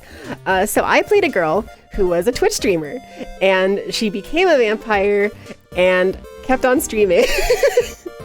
And it was a problem. And it ended up causing some very funny plot points for that game. But I really love Vampire Girls. Playing a vampire tabletop RPG was very fun. Vampires are hot. They're good. They're great. They got cool powers. They got like cool lore and mythology. I love them. They're great. They're really cool. My favorite type of vampires are the ones that aren't just like super evil villains though. My favorite type of vampires are the ones that like, technically, they're not necessarily evil. They're just like undead and they have to like drink blood to survive, right? So maybe they'll make like an agreement with like a certain number of humans that they like drink from without hurting them. Or maybe they like drink a little bit from like animals or something, like stuff like that, right? So like my favorite type of vampires are the ones that aren't just evil or aren't just monsters, but maybe they have to grapple with that like monstrosity and they're trying not to become evil or whatever. I think those ones are really cool. I'm not deeply into like Twilight kind of vampire stuff. It's not like I mean, obviously it's kind of bad. but I just never really got into it. I watched the first movie in college as part of a class I took about vampires, actually, called Vampires, like Blood and Empire or something, which was really cool. Went into a bunch of history of like Elizabeth Bathory and Vlad the Impaler and like a bunch of different people in history who vampires are based on, which was very neat. It was very neat. But I love vampires. They're really cool. They're really, really, really cool. You also have a vampire OC. That's cool. Change transmission fluid every 50k miles. Change coolant, aka antifreeze, brake fluid, power steering fluid every 5 years. Change differential fluid every 75 to 100k miles. I'm going to take a snipping tool of that really quick. Thank you for that advice. Let me swoop. Okay. And I have that saved. So thank you for that. I really appreciate that. Genuinely extremely helpful. You formatted that properly and Twitch ate it. That's okay. I appreciate it. Gonna rest for a little minty. Yeah, of course, Stella. Thank you again for that raid. I really appreciate you. Can we get one more shout out for Azura Stella, please? That would be wonderful. Thank you for hanging out, and I hope you have a wonderful rest of your day. Thank you. You're welcome. Thank you. I really appreciate that. Really genuinely appreciate that. It's very helpful. Think about Yu-Gi-Oh! Abridged with Vampire the Masquerade. Yu-Gi-Oh! Abridged? How does Yu-Gi-Oh! Abridged tie into Vampire the Masquerade? Also, yes, the Undertale music slaps. This playlist I have right now is really good. It's funny because it's technically upbeat Nintendo music to start the day, but it has Undertale music in it. So it's a little bit of a stretch to say that the Undertale music is Nintendo music, but like, you know, it's Nintendo affiliated, I suppose, right? So at least there's some connection there. Little Karibo did Merrick plays Vampire the Masquerade, and Oh, like a series that was called Merrick Plays Vampire the Masquerade. Okay. That actually sounds amazing. That actually sounds really good. That sounds really good. I would love to see that. That sounds great. Your vampire lady is a nun and bathes in holy water as regular water hurts her skin. That's actually really funny. That's a really funny twist on the like holy water is damaging to vampires thing. Fun fact, vampires burning in sunlight did not come from Dracula. It actually came from the movie Nosferatu. I'm sad that one way to defeat Dracula did not catch on, putting a rose on their casket/tomb. That's interesting. Yeah, I didn't know about that one. Is that from Bram Stoker's Dracula, or is that a different Dracula story? Because I know there's a bunch of different variations of the tale of Dracula. So like there are different weaknesses and strengths and things like that across vampire lore, depending on where you look and who you ask, right? One of the cool things about vampires is they're really fun to make OCs for because their powers can be so different. You can take like, I want this piece of mythology and this piece of mythology and this piece of mythology and just slap those together and you got yourself a vampire OC with unique weaknesses and strengths, and it's really cool. I also love how like vampires and werewolves often are like connected in a lot of ways just because of like spooky, like monstrous transformation things. But in Vampire the Masquerade, instead of like that, there are still werewolves that have a similar like relationship, but additionally there are gangrel vampires that can transform into wolves, and I love that. It's so good. They're more like bestial vampires, and it's so good. It's so good. It's so good. You know, the Emperor TTS team loves Vampire the Masquerade. Emperor TTS? Oh, tabletop system. Okay, fair, yeah.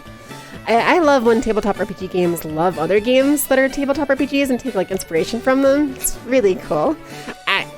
I'm such a tabletop RPG nerd that I love like systems of them and like mixing and matching certain parts of them. Like I had played this one Ruby system that was really cool where it had like time-based combat that everyone would write down their like actions, and then like their actions would take certain amounts of time, and turn order wasn't based on initiative but instead based on like who like spent the most time on certain things. So like if you had an action that took 4 seconds and someone else had an action that took 1 second, the person with 1 second would act again before you did because you were still doing your action. It was so cool. It was so cool. I really liked it. It was very fun and fluid and good for like dynamic combat, specifically for Ruby was really great. I love the Fate system because it's very dynamic and like RP focused more than like mechanical, but I liked the Ruby system because it kind of mixed that mechanical with RP sort of system, right? It was really cool. It was really cool. It makes me like, I haven't done it yet. I haven't implemented it because I have a new player in my most recent D&D game that I'm hosting, but I really, really, really want to run a D&D game at some point, or maybe a Pathfinder game, where I take a slight twist on the combat and I tell everyone at the start of each round to write down their intentions and then give them to me, and I will narrate how the turn plays out. Asking them for input, of course, on their parts. So like if they say they want to attack, I could ask like, okay, can you describe that attack for me? Now that like you are getting this chance, or like this thing happens before you attack, but you still get the chance to, so now describe that, right? I think that would be really cool. I think that would be a really cool way to kind of make combat feel more fluid and all part of like the same time. Because a big problem in especially D&D and Pathfinder and other TTRPG issues is like the combat is supposed to be happening at the same time, but often a lot of DMs will not realize their combat kind of feels like this turn happens and then this turn happens and then this turn happens and then this turn happens. And it makes the combat feel really slow and long. It doesn't always have to be this way. And some DMs are amazing at it and can make it like really fluid. But like, I think the idea of having them all be like together like that is a really like, I want to try implementing it. I should make a video about it at some point and see how it goes. But since we have some new people here, I'm working currently on a video about a druid rework for Dungeons & Dragons 5e/1D&D, kind of like the hybridization of them, that takes the 1D&D playtest druid and spins it a little bit and like fixes the problems with it and mixes it with the 5e druid. And the goal of it was to get Doric from the Dungeons & Dragons movie to be playable. And specifically, the big change that I'm presenting is like the not clickbait, but like the first line that I'm dropping in is like the get your attention kind of thing is druids should have unlimited wild shape. And then I balanced the rest around that. So that's a pretty cool thing that I'm working on. I'm excited to share. Hopefully I'll have that done in the next couple days. I'm hoping I have it done in the next couple days. It'd be very exciting. I'd be very happy to share that. I'm just nerding out about it now because, yeah, I love it. Also, ads are starting. Just as a heads up, I apologize if you get caught on ads. Hopefully they won't take too long, just a minute 30. Just a minute 30, hopefully. Definitely narrative TTRPGs like the ones Fantasy Flight used to do, and Vampire too. Yeah, Vampire is a very narrative themed like RPG system, and so is like it's actually funny because I don't know if you're familiar with GURPS, but the thing with GURPS is that it's an incredibly mechanical system, but it's so mechanical to the point that it ends up becoming kind of a narrative system because it lets you do so many things that you can really specifically be like, I want to have this power and this like personality trait and like this kind of thing, and I want to have this thing be described this way, and like it can end up being super narrative, but it requires a ton of like mechanical planning and building and stuff for your characters before you can get to that point. GURPS is too much for me.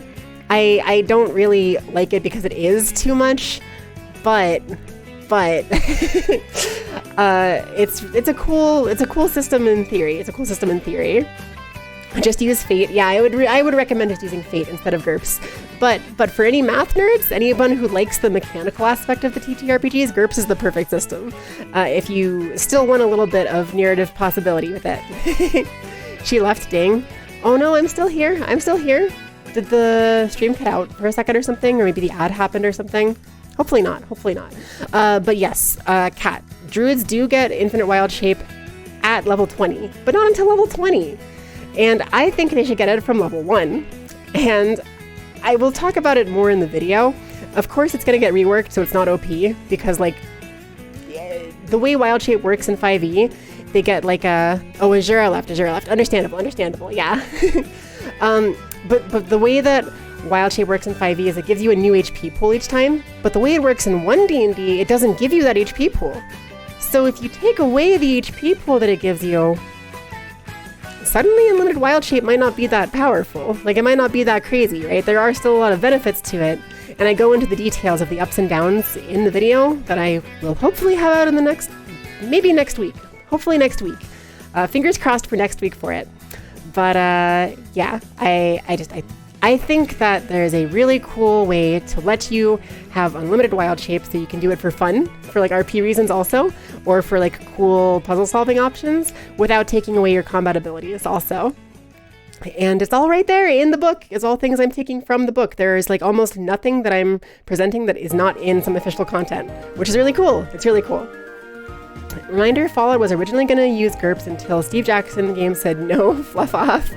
Yeah, I actually heard about that. I'm not a Fallout person myself, but a lot of my friends are. And I remember when my friends were getting into GURPS, they talked a little bit about that, how Fallout actually was based on GURPS. And it's really funny, the idea that they were like, let's make a video game and use a tabletop RPG system for all of our mechanics. And like, they ended up making it a lot simpler than GURPS is, for sure. But it's very funny as a concept, right? You know, Magical Burst, you don't know the word, but each round people choose who goes next. Oh, that's kind of cool. Elective combat? That makes sense, yeah. It's the word you use, but you don't know if that's what the writers use. That would make sense, like elective combat, where you each choose your turn order or whatever.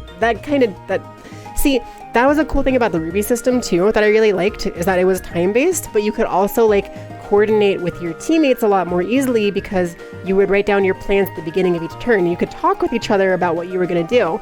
So if one of your players wanted to like attack the enemy, but they were too far away, one of your other players could say, hey, I have a greatsword, jump on my greatsword and I will launch you. And the person doing the launching would be able to like take their action and their time to like swing their sword, and it would like save the person getting launched some time, like getting moved forward or whatever, right? So then they could use their turn to like attack sooner or to close the distance at least faster, right? It's really cool. I really liked that system. Sadly, it never became an official thing, and I don't know how to find it anymore because it was like a little play test, and the official Ruby system that like came out is not nearly as interesting. It uses the rule of cool a lot, and like it's an interesting system. It's very narrative focused, very visually focused, which is cool. It is cool. I do like it. I don't think it's a bad system. I just have a lot of nostalgia for that specific system that was like a little playtest someone posted on Reddit at one point. And I just happened to grab it. And like one of my friends was really interested in it and said, let's play a game in it. And we did. And I loved it. It was great. I still think fondly of it. And it still kind of influences a lot of my tabletop RPG thinking and decisions. To this day. Jump on my greatsword. Yeah. Elective combat makes you think of a violent presidential debate. Yeah, so in what are your, do I get to become president again? Elections 2024, 2032. 2032, I'll be... In 2040, I will run for president. Wait, no, 2036. 2036. In 2036, I will run for president and I will engage in elective combat. And I will battle the other presidents to take my take my throne as the ruler of the United States. You have a concept about combining Sonic Heroes main gimmick with a 3D collectathon? That sounds great. I would love that. I miss Sonic Heroes. That game was amazing. I'm just like a huge Sonic fan, and especially of the Sonic Adventure, like Sonic Adventure 2 and Sonic Heroes. Those three games in particular really like tickled all the happy parts of my brain. Also Sonic Frontiers now. Sonic Frontiers now also has earned a special place in my heart because that game slaps. But Sonic Heroes is really cool. One of my favorite games in terms of just like the Sonic series, at least, if nothing else. It's so fun. So I would love any game that did that sort of three-player, like three characters mechanic also. I think that'd be very neat. Elective combat is one of your requirements for something to be counted as a true survival horror. You know it's irrelevant, but you wanted to mention it. That's fair.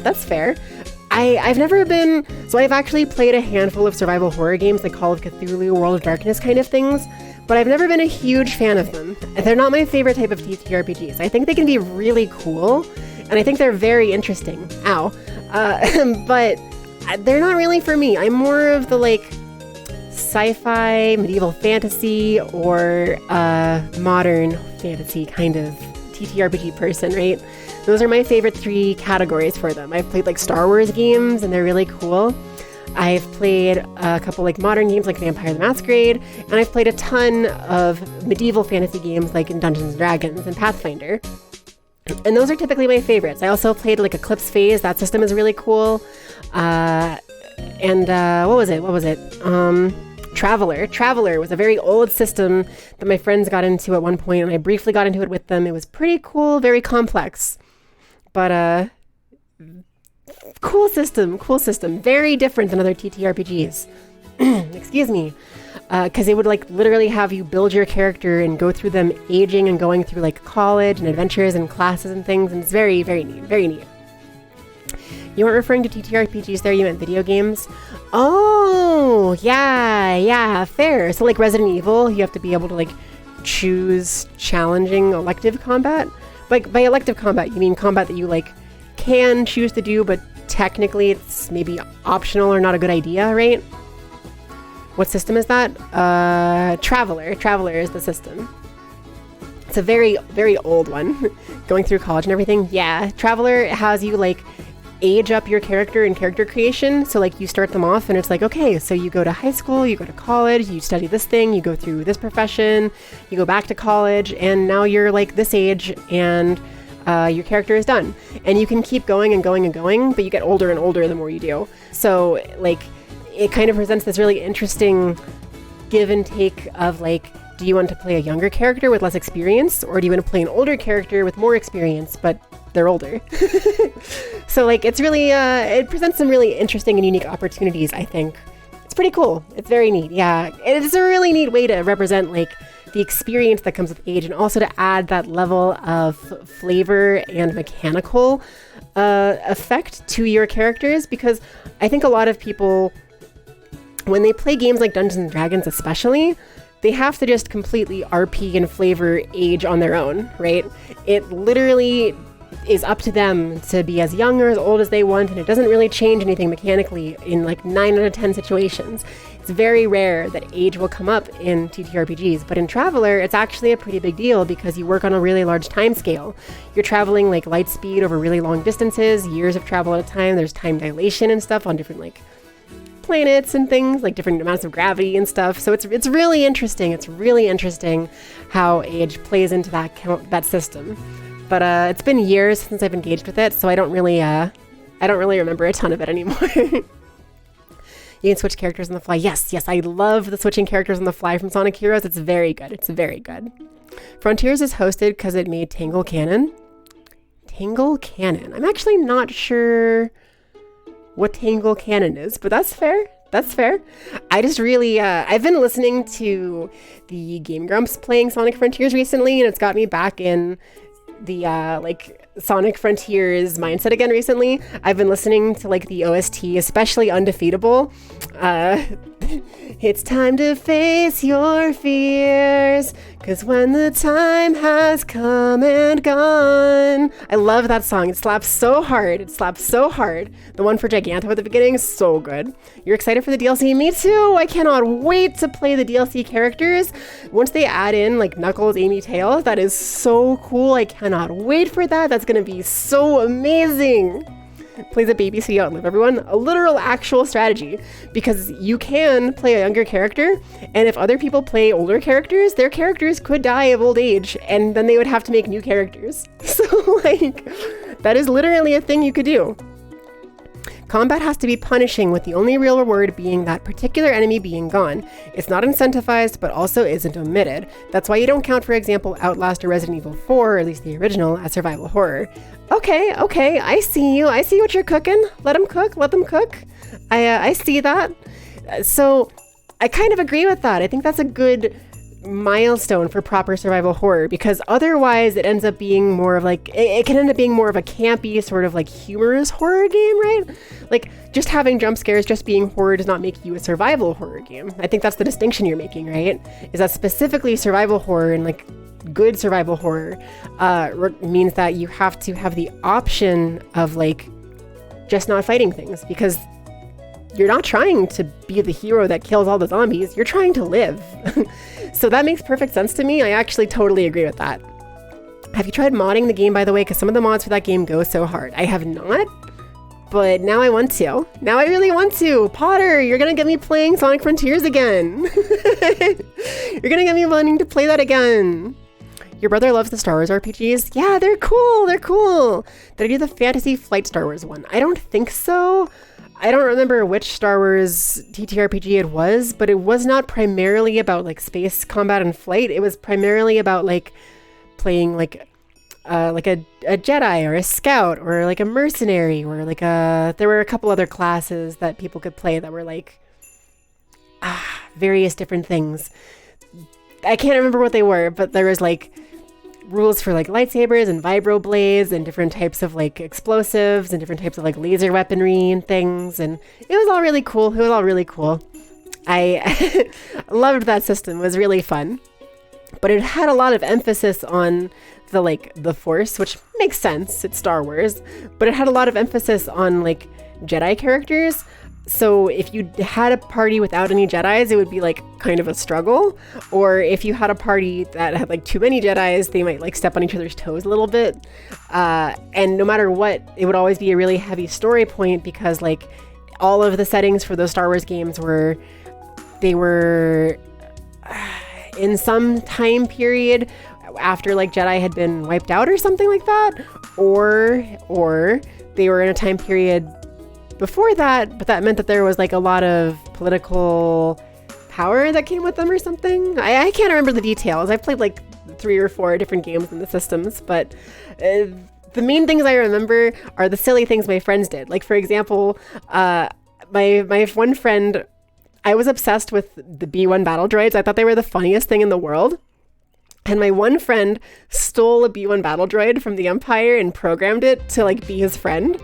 And like, they asked me if I could RP as the V1, and the DM was like, yeah, that's perfect. You should literally be the V1 battle droid. Like I had another character I was playing, but I also ran the like comedy character of our B1 battle droid, and it was very funny. They would like go around and like put tape on things and try to be helpful, but like be bad at everything, and like go in and fail at like conversation, and it was great. Did you want to be one? Hold on, let me repeat that. So, did you want to be one?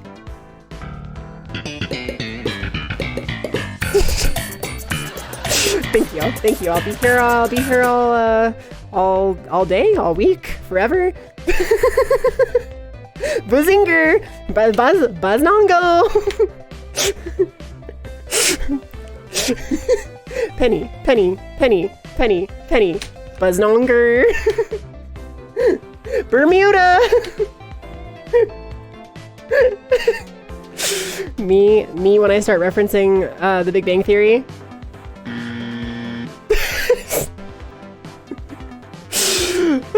Ba Vinci. Your favorite mod is this one that makes Sonic look exactly like the Adventure Era official artwork, and you don't understand how they pulled that off? That sounds amazing. Look up Sonic Frontiers modded on YouTube later, you'll lose it. That sounds amazing. Yeah, I'll absolutely look that up. That sounds awesome. That sounds so good. Survival horror just became a term for any horror game that someone likes, essentially. Oh, that's fair, yeah. It's something that frustrates you because horror games are far more varied, and lumping them all into one category is unfair.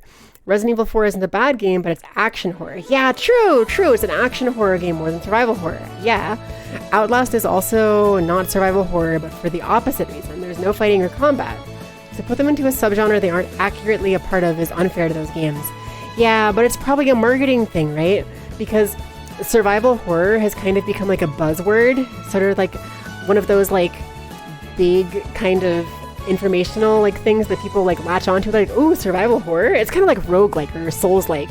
One of those types of terms now where people less care about being accurate to the term and more about just being able to squeeze the term onto their game to try to get more people to play it. So like, I completely feel you on that. I think that sucks. I think that is really frustrating and annoying. I understand why it happens, but it seems like kind of disingenuous, and it kind of sucks. You're info dumping, you are completely fine. I am so here for it because like, I just agree with you. You have a good opinion. You have a great opinion, and I listen, okay? We were talking about it earlier. I'm probably somewhere on the spectrum. We have a lot of autistic friends here in chat.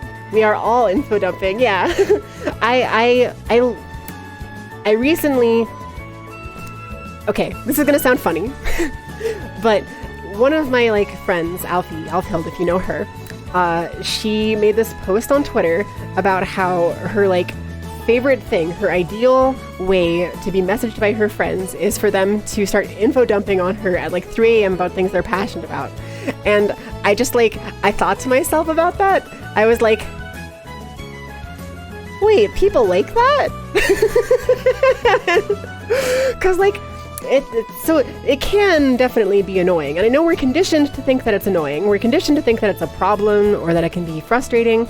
And there's definitely situations that we get into. I'm sure you all understand and agree and have experienced this, but there are plenty of times where you will start info dumping on something and it's not the appropriate time. And maybe someone is annoyed about it, or someone is frustrated, or they don't want to hear you talk about it, and maybe they get mean about it. And it sucks. It sucks. That sucks. I understand why. But I will never, ever, ever chastise you for it.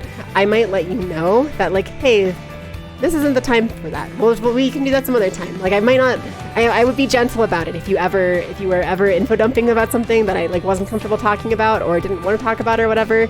But, like, otherwise, I love info dumping. I think it's great.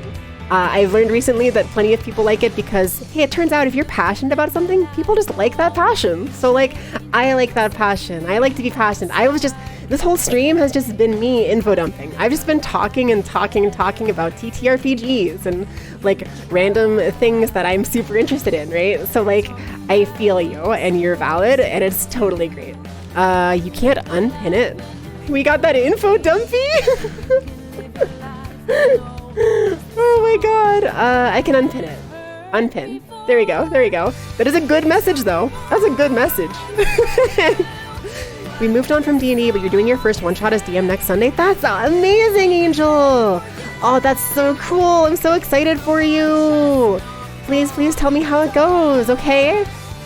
If you ever need DM tips, also hit me up. I love DMing. This is the Xenoblade X song? Oh. 110, So this is By My Side, Xenoblade Chronicles X. Okay. Yeah, I've gone through the playlist a couple times now, so it's like an hour long, but we've been here for 2 hours, so it'll repeat again at some point. But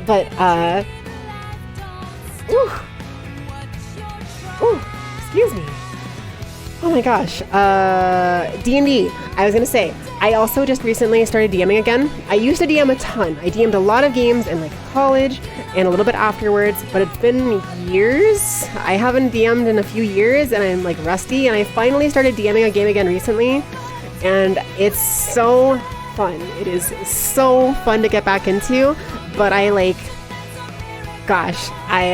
rusty.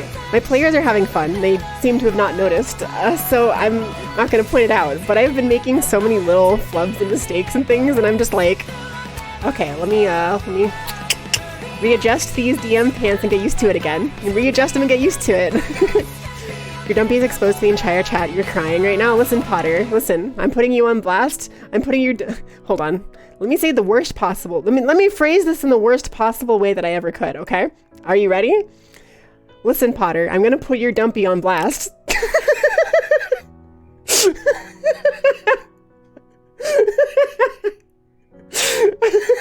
I'm sorry. I'm sorry.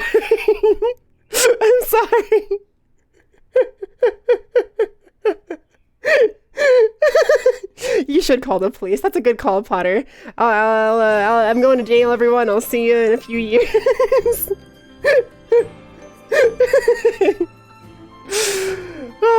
You're making a mystery vibe where one of their party members got eaten by a false Hydra, and they have to figure out who the person was and that there was a false Hydra. Oh, that's really cool. I love mystery campaigns.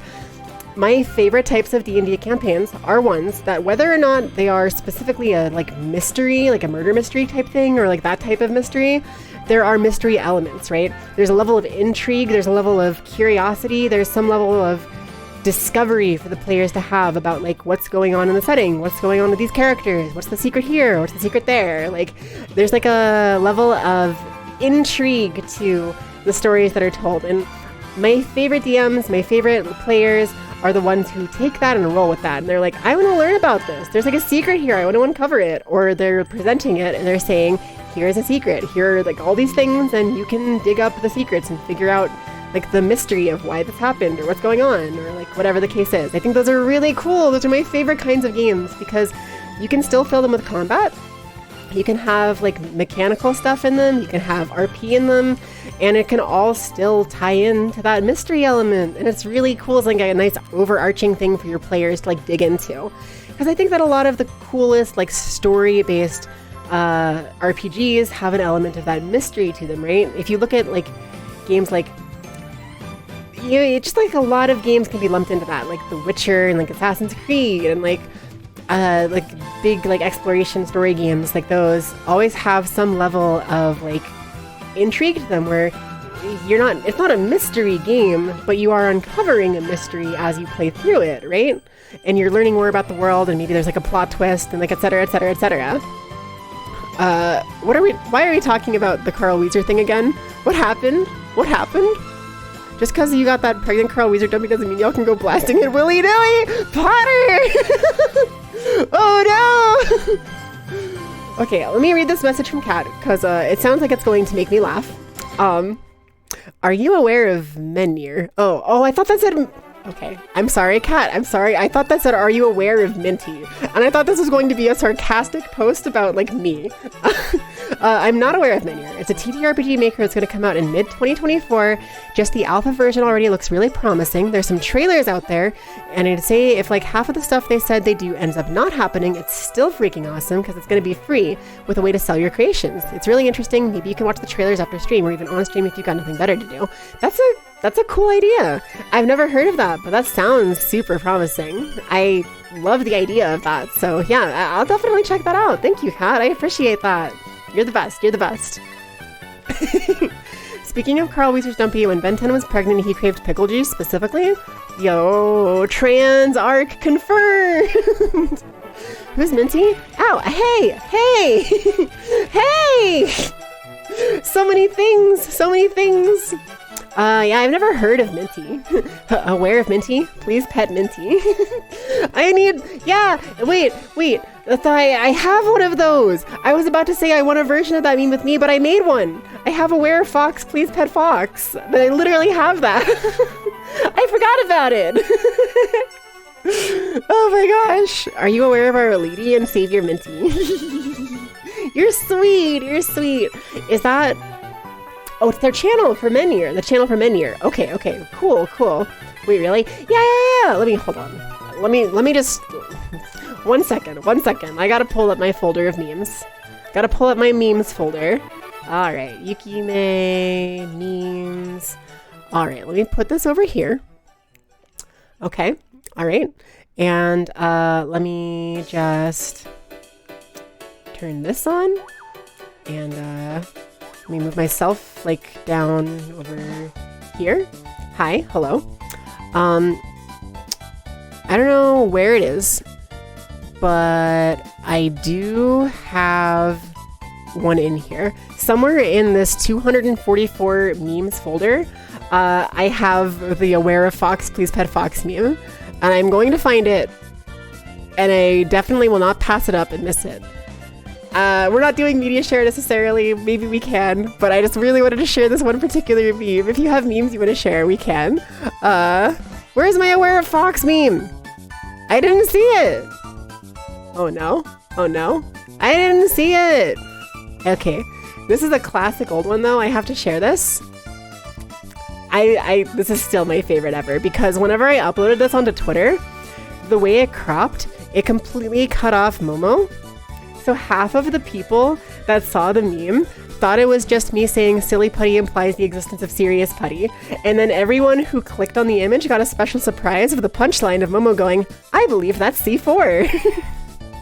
And like, it was so funny seeing people be like, oh my god, I didn't realize there was a Momo at the bottom. He had Momo jump scare, literally. So good. She's not aware of Fox. I'm not aware of Fox. Oh, here's the H2O2 one we were talking about earlier. Yuki, are you drinking hydrogen peroxide? It says H2O2. That means it's the sequel to water. See, I told you, I have it ready. Is the Aware of Fox meme in the room with us right now? Yes, it is. I swear, it should be in here. Yeah, here it is. Aware of Fox, Please Pet Fox. See? I told you, I was ready. I had it on lock. I got this on lock. I am all memed up and ready to go. I am memed up and ready. I am ready for any meme situation. And if I'm not ready, you can bet I'm going to bust open Photoshop and make one. You can bet I will. I have 244 memes. I can't believe it's only 244. You want me to tweet that image? Do you want me to tweet the text that says tweet that image with this? Or do you want me to just tweet this image by itself? Because either way is fine. But I want to clarify. I just want to clarify.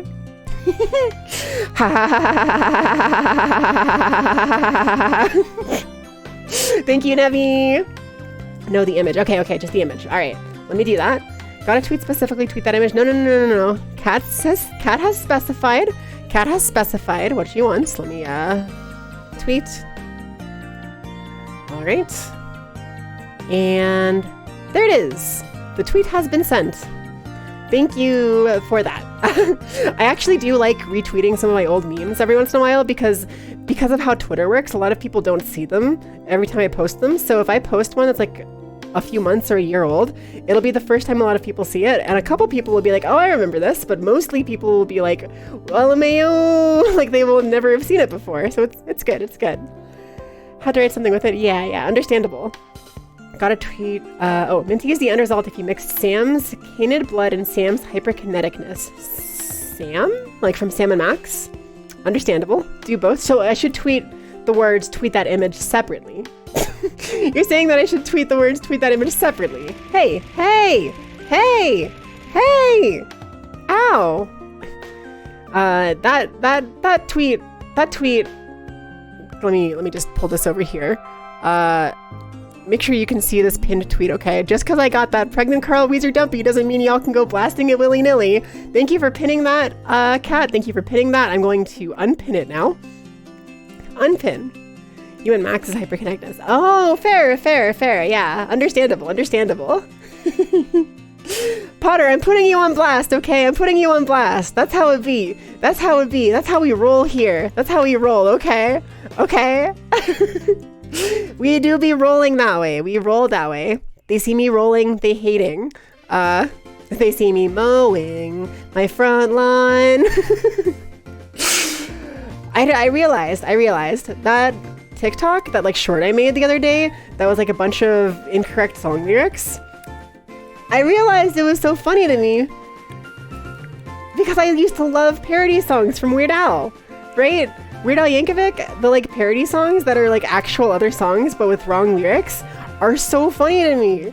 And I like completely forgot that those were a thing whenever I made that post. I was just like, oh, these are like short little bursts of lyrics for these wrong songs. That's really funny. But meanwhile, the entire wrong song is a thing that's been done many times by many people, and it's really funny. It's really good. I was always a fan of Weird Al's like original songs as well, but the parody ones are really the ones that like, they really hit, right? They really hit. Suing for slander, it's Photoshop. Haters will say it's Photoshop. Okay. Potter, I did not pin that again this time. My mods have a vendetta against you, Potter, and you know, who am I to tell them otherwise? I've unpinned it a couple times, you know, I'm doing my part to help, Potter. It's not my fault if the people want to see the pregnant Carl Weezer dumpy get blasted.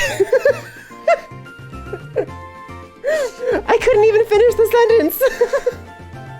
That message will haunt you to your grave. Yeah.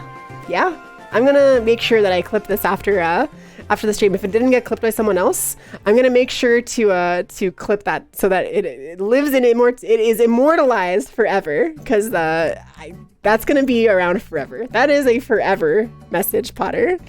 Thank you for this gift you've given me today of infinite wisdom and infinite joy. Gonna make yourself a pizza? Sounds yummy, Koishi. Hope you have a good pizza. I haven't thought about my dinner plans tonight other than maybe having my leftover Korean chicken and rice, which does sound good. But pizza sounds good too. But I have leftover wings. I should eat my leftovers. I want to have ice cream tonight. I had this ice cream recently. So obviously I'm a huge mint chocolate chip ice cream fan, right? My favorite flavor is typically mint chocolate chip. And I do have some choco mint chip from Turkey Hill, which is like super delicious and the texture is really good. It's really, really good. But I had this ice cream recently that was like double fudge brownie or something. And it just like, oh, it was so good. It was like the best ice cream, like not better than mint chocolate chip, of course, but it was so tasty. And I really, really want to get more of it. I've been thinking about it nonstop. Like ever since I had it like 2 days ago, I've just been like, gotta get more double fudge brownie. Need me more double fudge brownie ice cream. I need the ice cream. I eat too much ice cream. For how little I eat and how little weight I gain, I eat too much ice cream. Now you want ice cream? Yeah, me too. You know what I think I'm gonna do? Once this stream is done, I'm gonna go get ice cream. I'm gonna treat myself immediately when I'm done. Cause today, before I streamed, I was like debating whether I should or not. I was like, I don't know, I have some editing I wanna do. I'm not sure if I wanna stream today, but I did. And I'm proud of myself for doing it. I'm gonna get myself ice cream. That's gonna be a thing I do. Kind of want to try making your own ice cream or froyo. Froyo is so good. It's so good. It's so good. I haven't had frozen yogurt in forever. Have you ever gone to one of those frozen yogurt places that's like a little buffet and you can kind of like pick out your own flavors and your own toppings, and then you, at the end, you get it weighed for the price and you pay based on like the weight of it or whatever? I adore frozen yogurt, and those places are some of the most like, I am salivating thinking about that. I can imagine so clearly the flavor of like various frozen yogurts and like adding like chocolate chips onto it and like putting sprinkles on it and stuff, and like the texture is that like really soft, kind of like a little bit easier to get through with an ice cream. Like it like melts in your mouth more. It's very like, it's almost like it like turns into a drink in your mouth kind of, but then you have the crunch texture from like the chocolate chips and the sprinkles. I'm just like, I can feel the froyo in my brain as if it is there. I have phantom frozen yogurt in my mouth right now, and it's been so long since I've been to one of those places, but I want it so bad. God, I want it so bad. Can you eat the ice cream on your current model's clothes? Well, it's not real ice cream. It's clothing, silly. So of course not. Of course not. Ha ha ha ha. Yeah. Ha ha. But I can share ice cream. I can make some. I can make some ice cream. Yeah. Yeah.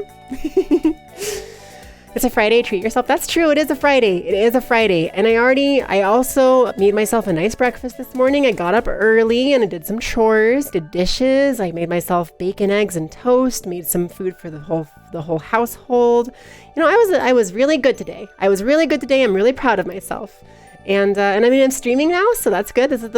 I want to stream at least 3 times a week.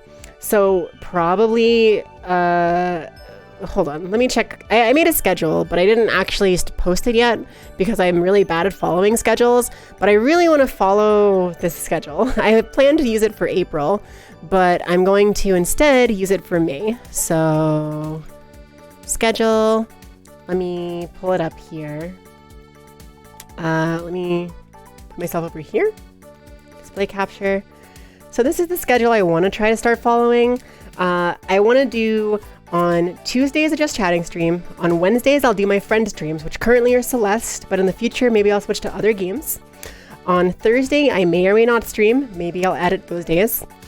On Friday, I will play some sort of game. So I'll play like maybe Pokemon Stadium, or maybe I'll like throw in Valorant, or like I'll do like whatever the case is. I'll play a game on Fridays because I'm actually at the point where I'm more of a Just Chatting streamer than a gaming streamer. And I do like that. I do like Just Chatting because I love chatting with y'all. It's honestly my favorite part of streaming and like the thing that makes me enjoy it the most. But I also want to make sure I'm still gaming a little bit. I want to be a gaming streamer, at least a little bit, right? So I gotta throw on Fridays as my gaming day. Saturdays, I'll do the same thing where maybe I'll stream, maybe I will edit. I'm not sure. It'll be up in the air. You won't count on a stream every week, but some days. Sundays, I will, not some days, but on Sundays, I will take the day off. And on Mondays, most Mondays, I will also be taking the day off because they're Momo's days off. But I'm going to try to drag her on stream with me so that we can get her for Mondays again. Because I mean, I'm sure some of you remember, but I used to collab with Momo a lot. She used to be on my stream a lot, and it was really fun. And I want to get her back on. She's been like away from content creation for a bit, so I kind of want to like forcibly drag her into it.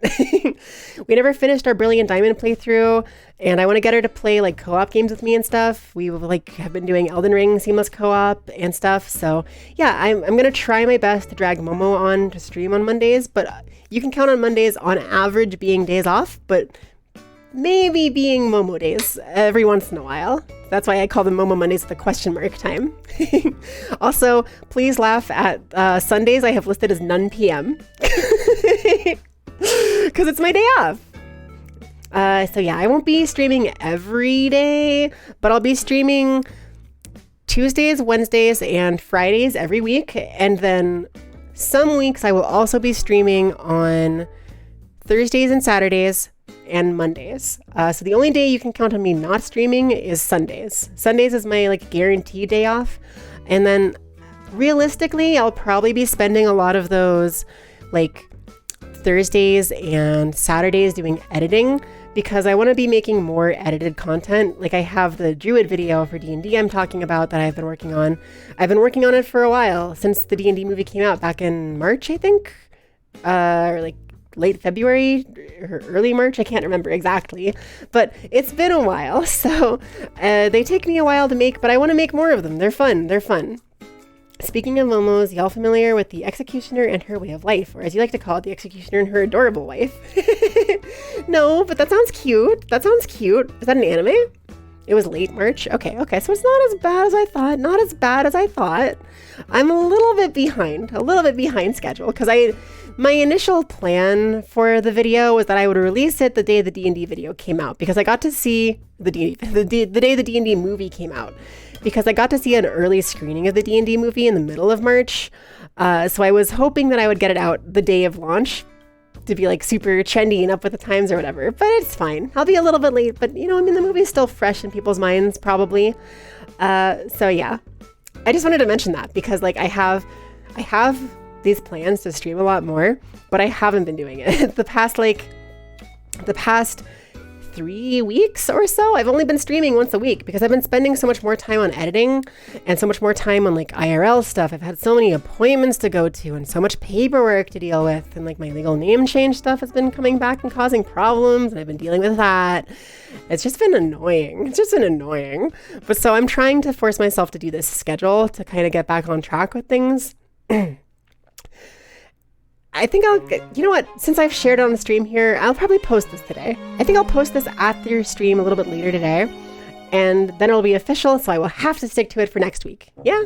So based on that, that means that after today's stream, you'll be able to find me again on possibly tomorrow, if not tomorrow, possibly Monday, but definitely on Tuesday, which is a day earlier than you would find me otherwise, because I've only been streaming on Wednesdays otherwise, and I need to get better at it. I need to get better at doing more, because I ultimately do love streaming. I wish I could do it more. I wish I could do it every day, all day. So like, I will force myself to do more. I will force myself to do more. 9 p.m., my favorite time of the day. True. Speaking of momos, oh, I already read that, yeah. Very slow burn Yuri light novel, anime, and manga series. Momo was actually your least favorite character until the 5th book, but it's your favorite series at all. That's fair. That sounds cool. I do like that. That sounds pretty good. I am a huge fan of anything Yuri, and I've been a huge fan of the recent seasons of anime coming out because there's been so much good like Yuri content in recent anime. There's been like Lycoris Recoil and like Magical Girl Evolution and Gundam Witch of Mercury, and like Yuri is My Job came out recently, right? That just came out a little bit ago. And it's really good. I've been loving the amount of like 2-girl main character kind of shows, or just like Yuri shows in general. They've been great. They've been so good. The gay agenda is finally coming to fruition. Yeah, and I love it. It's so good. The girls are kissing. It's like an anti-isekai, and that the main character is a priestess who hunts down and kills the typical protagonists you get in isekai stories. That's so good. That's a great concept for a story hook. I love that. That is so good. I will take some water. Thank you very much, Miss Fluffy Sheep. I appreciate you. Let me take a drink. Everyone else, remember to stay hydrated as well.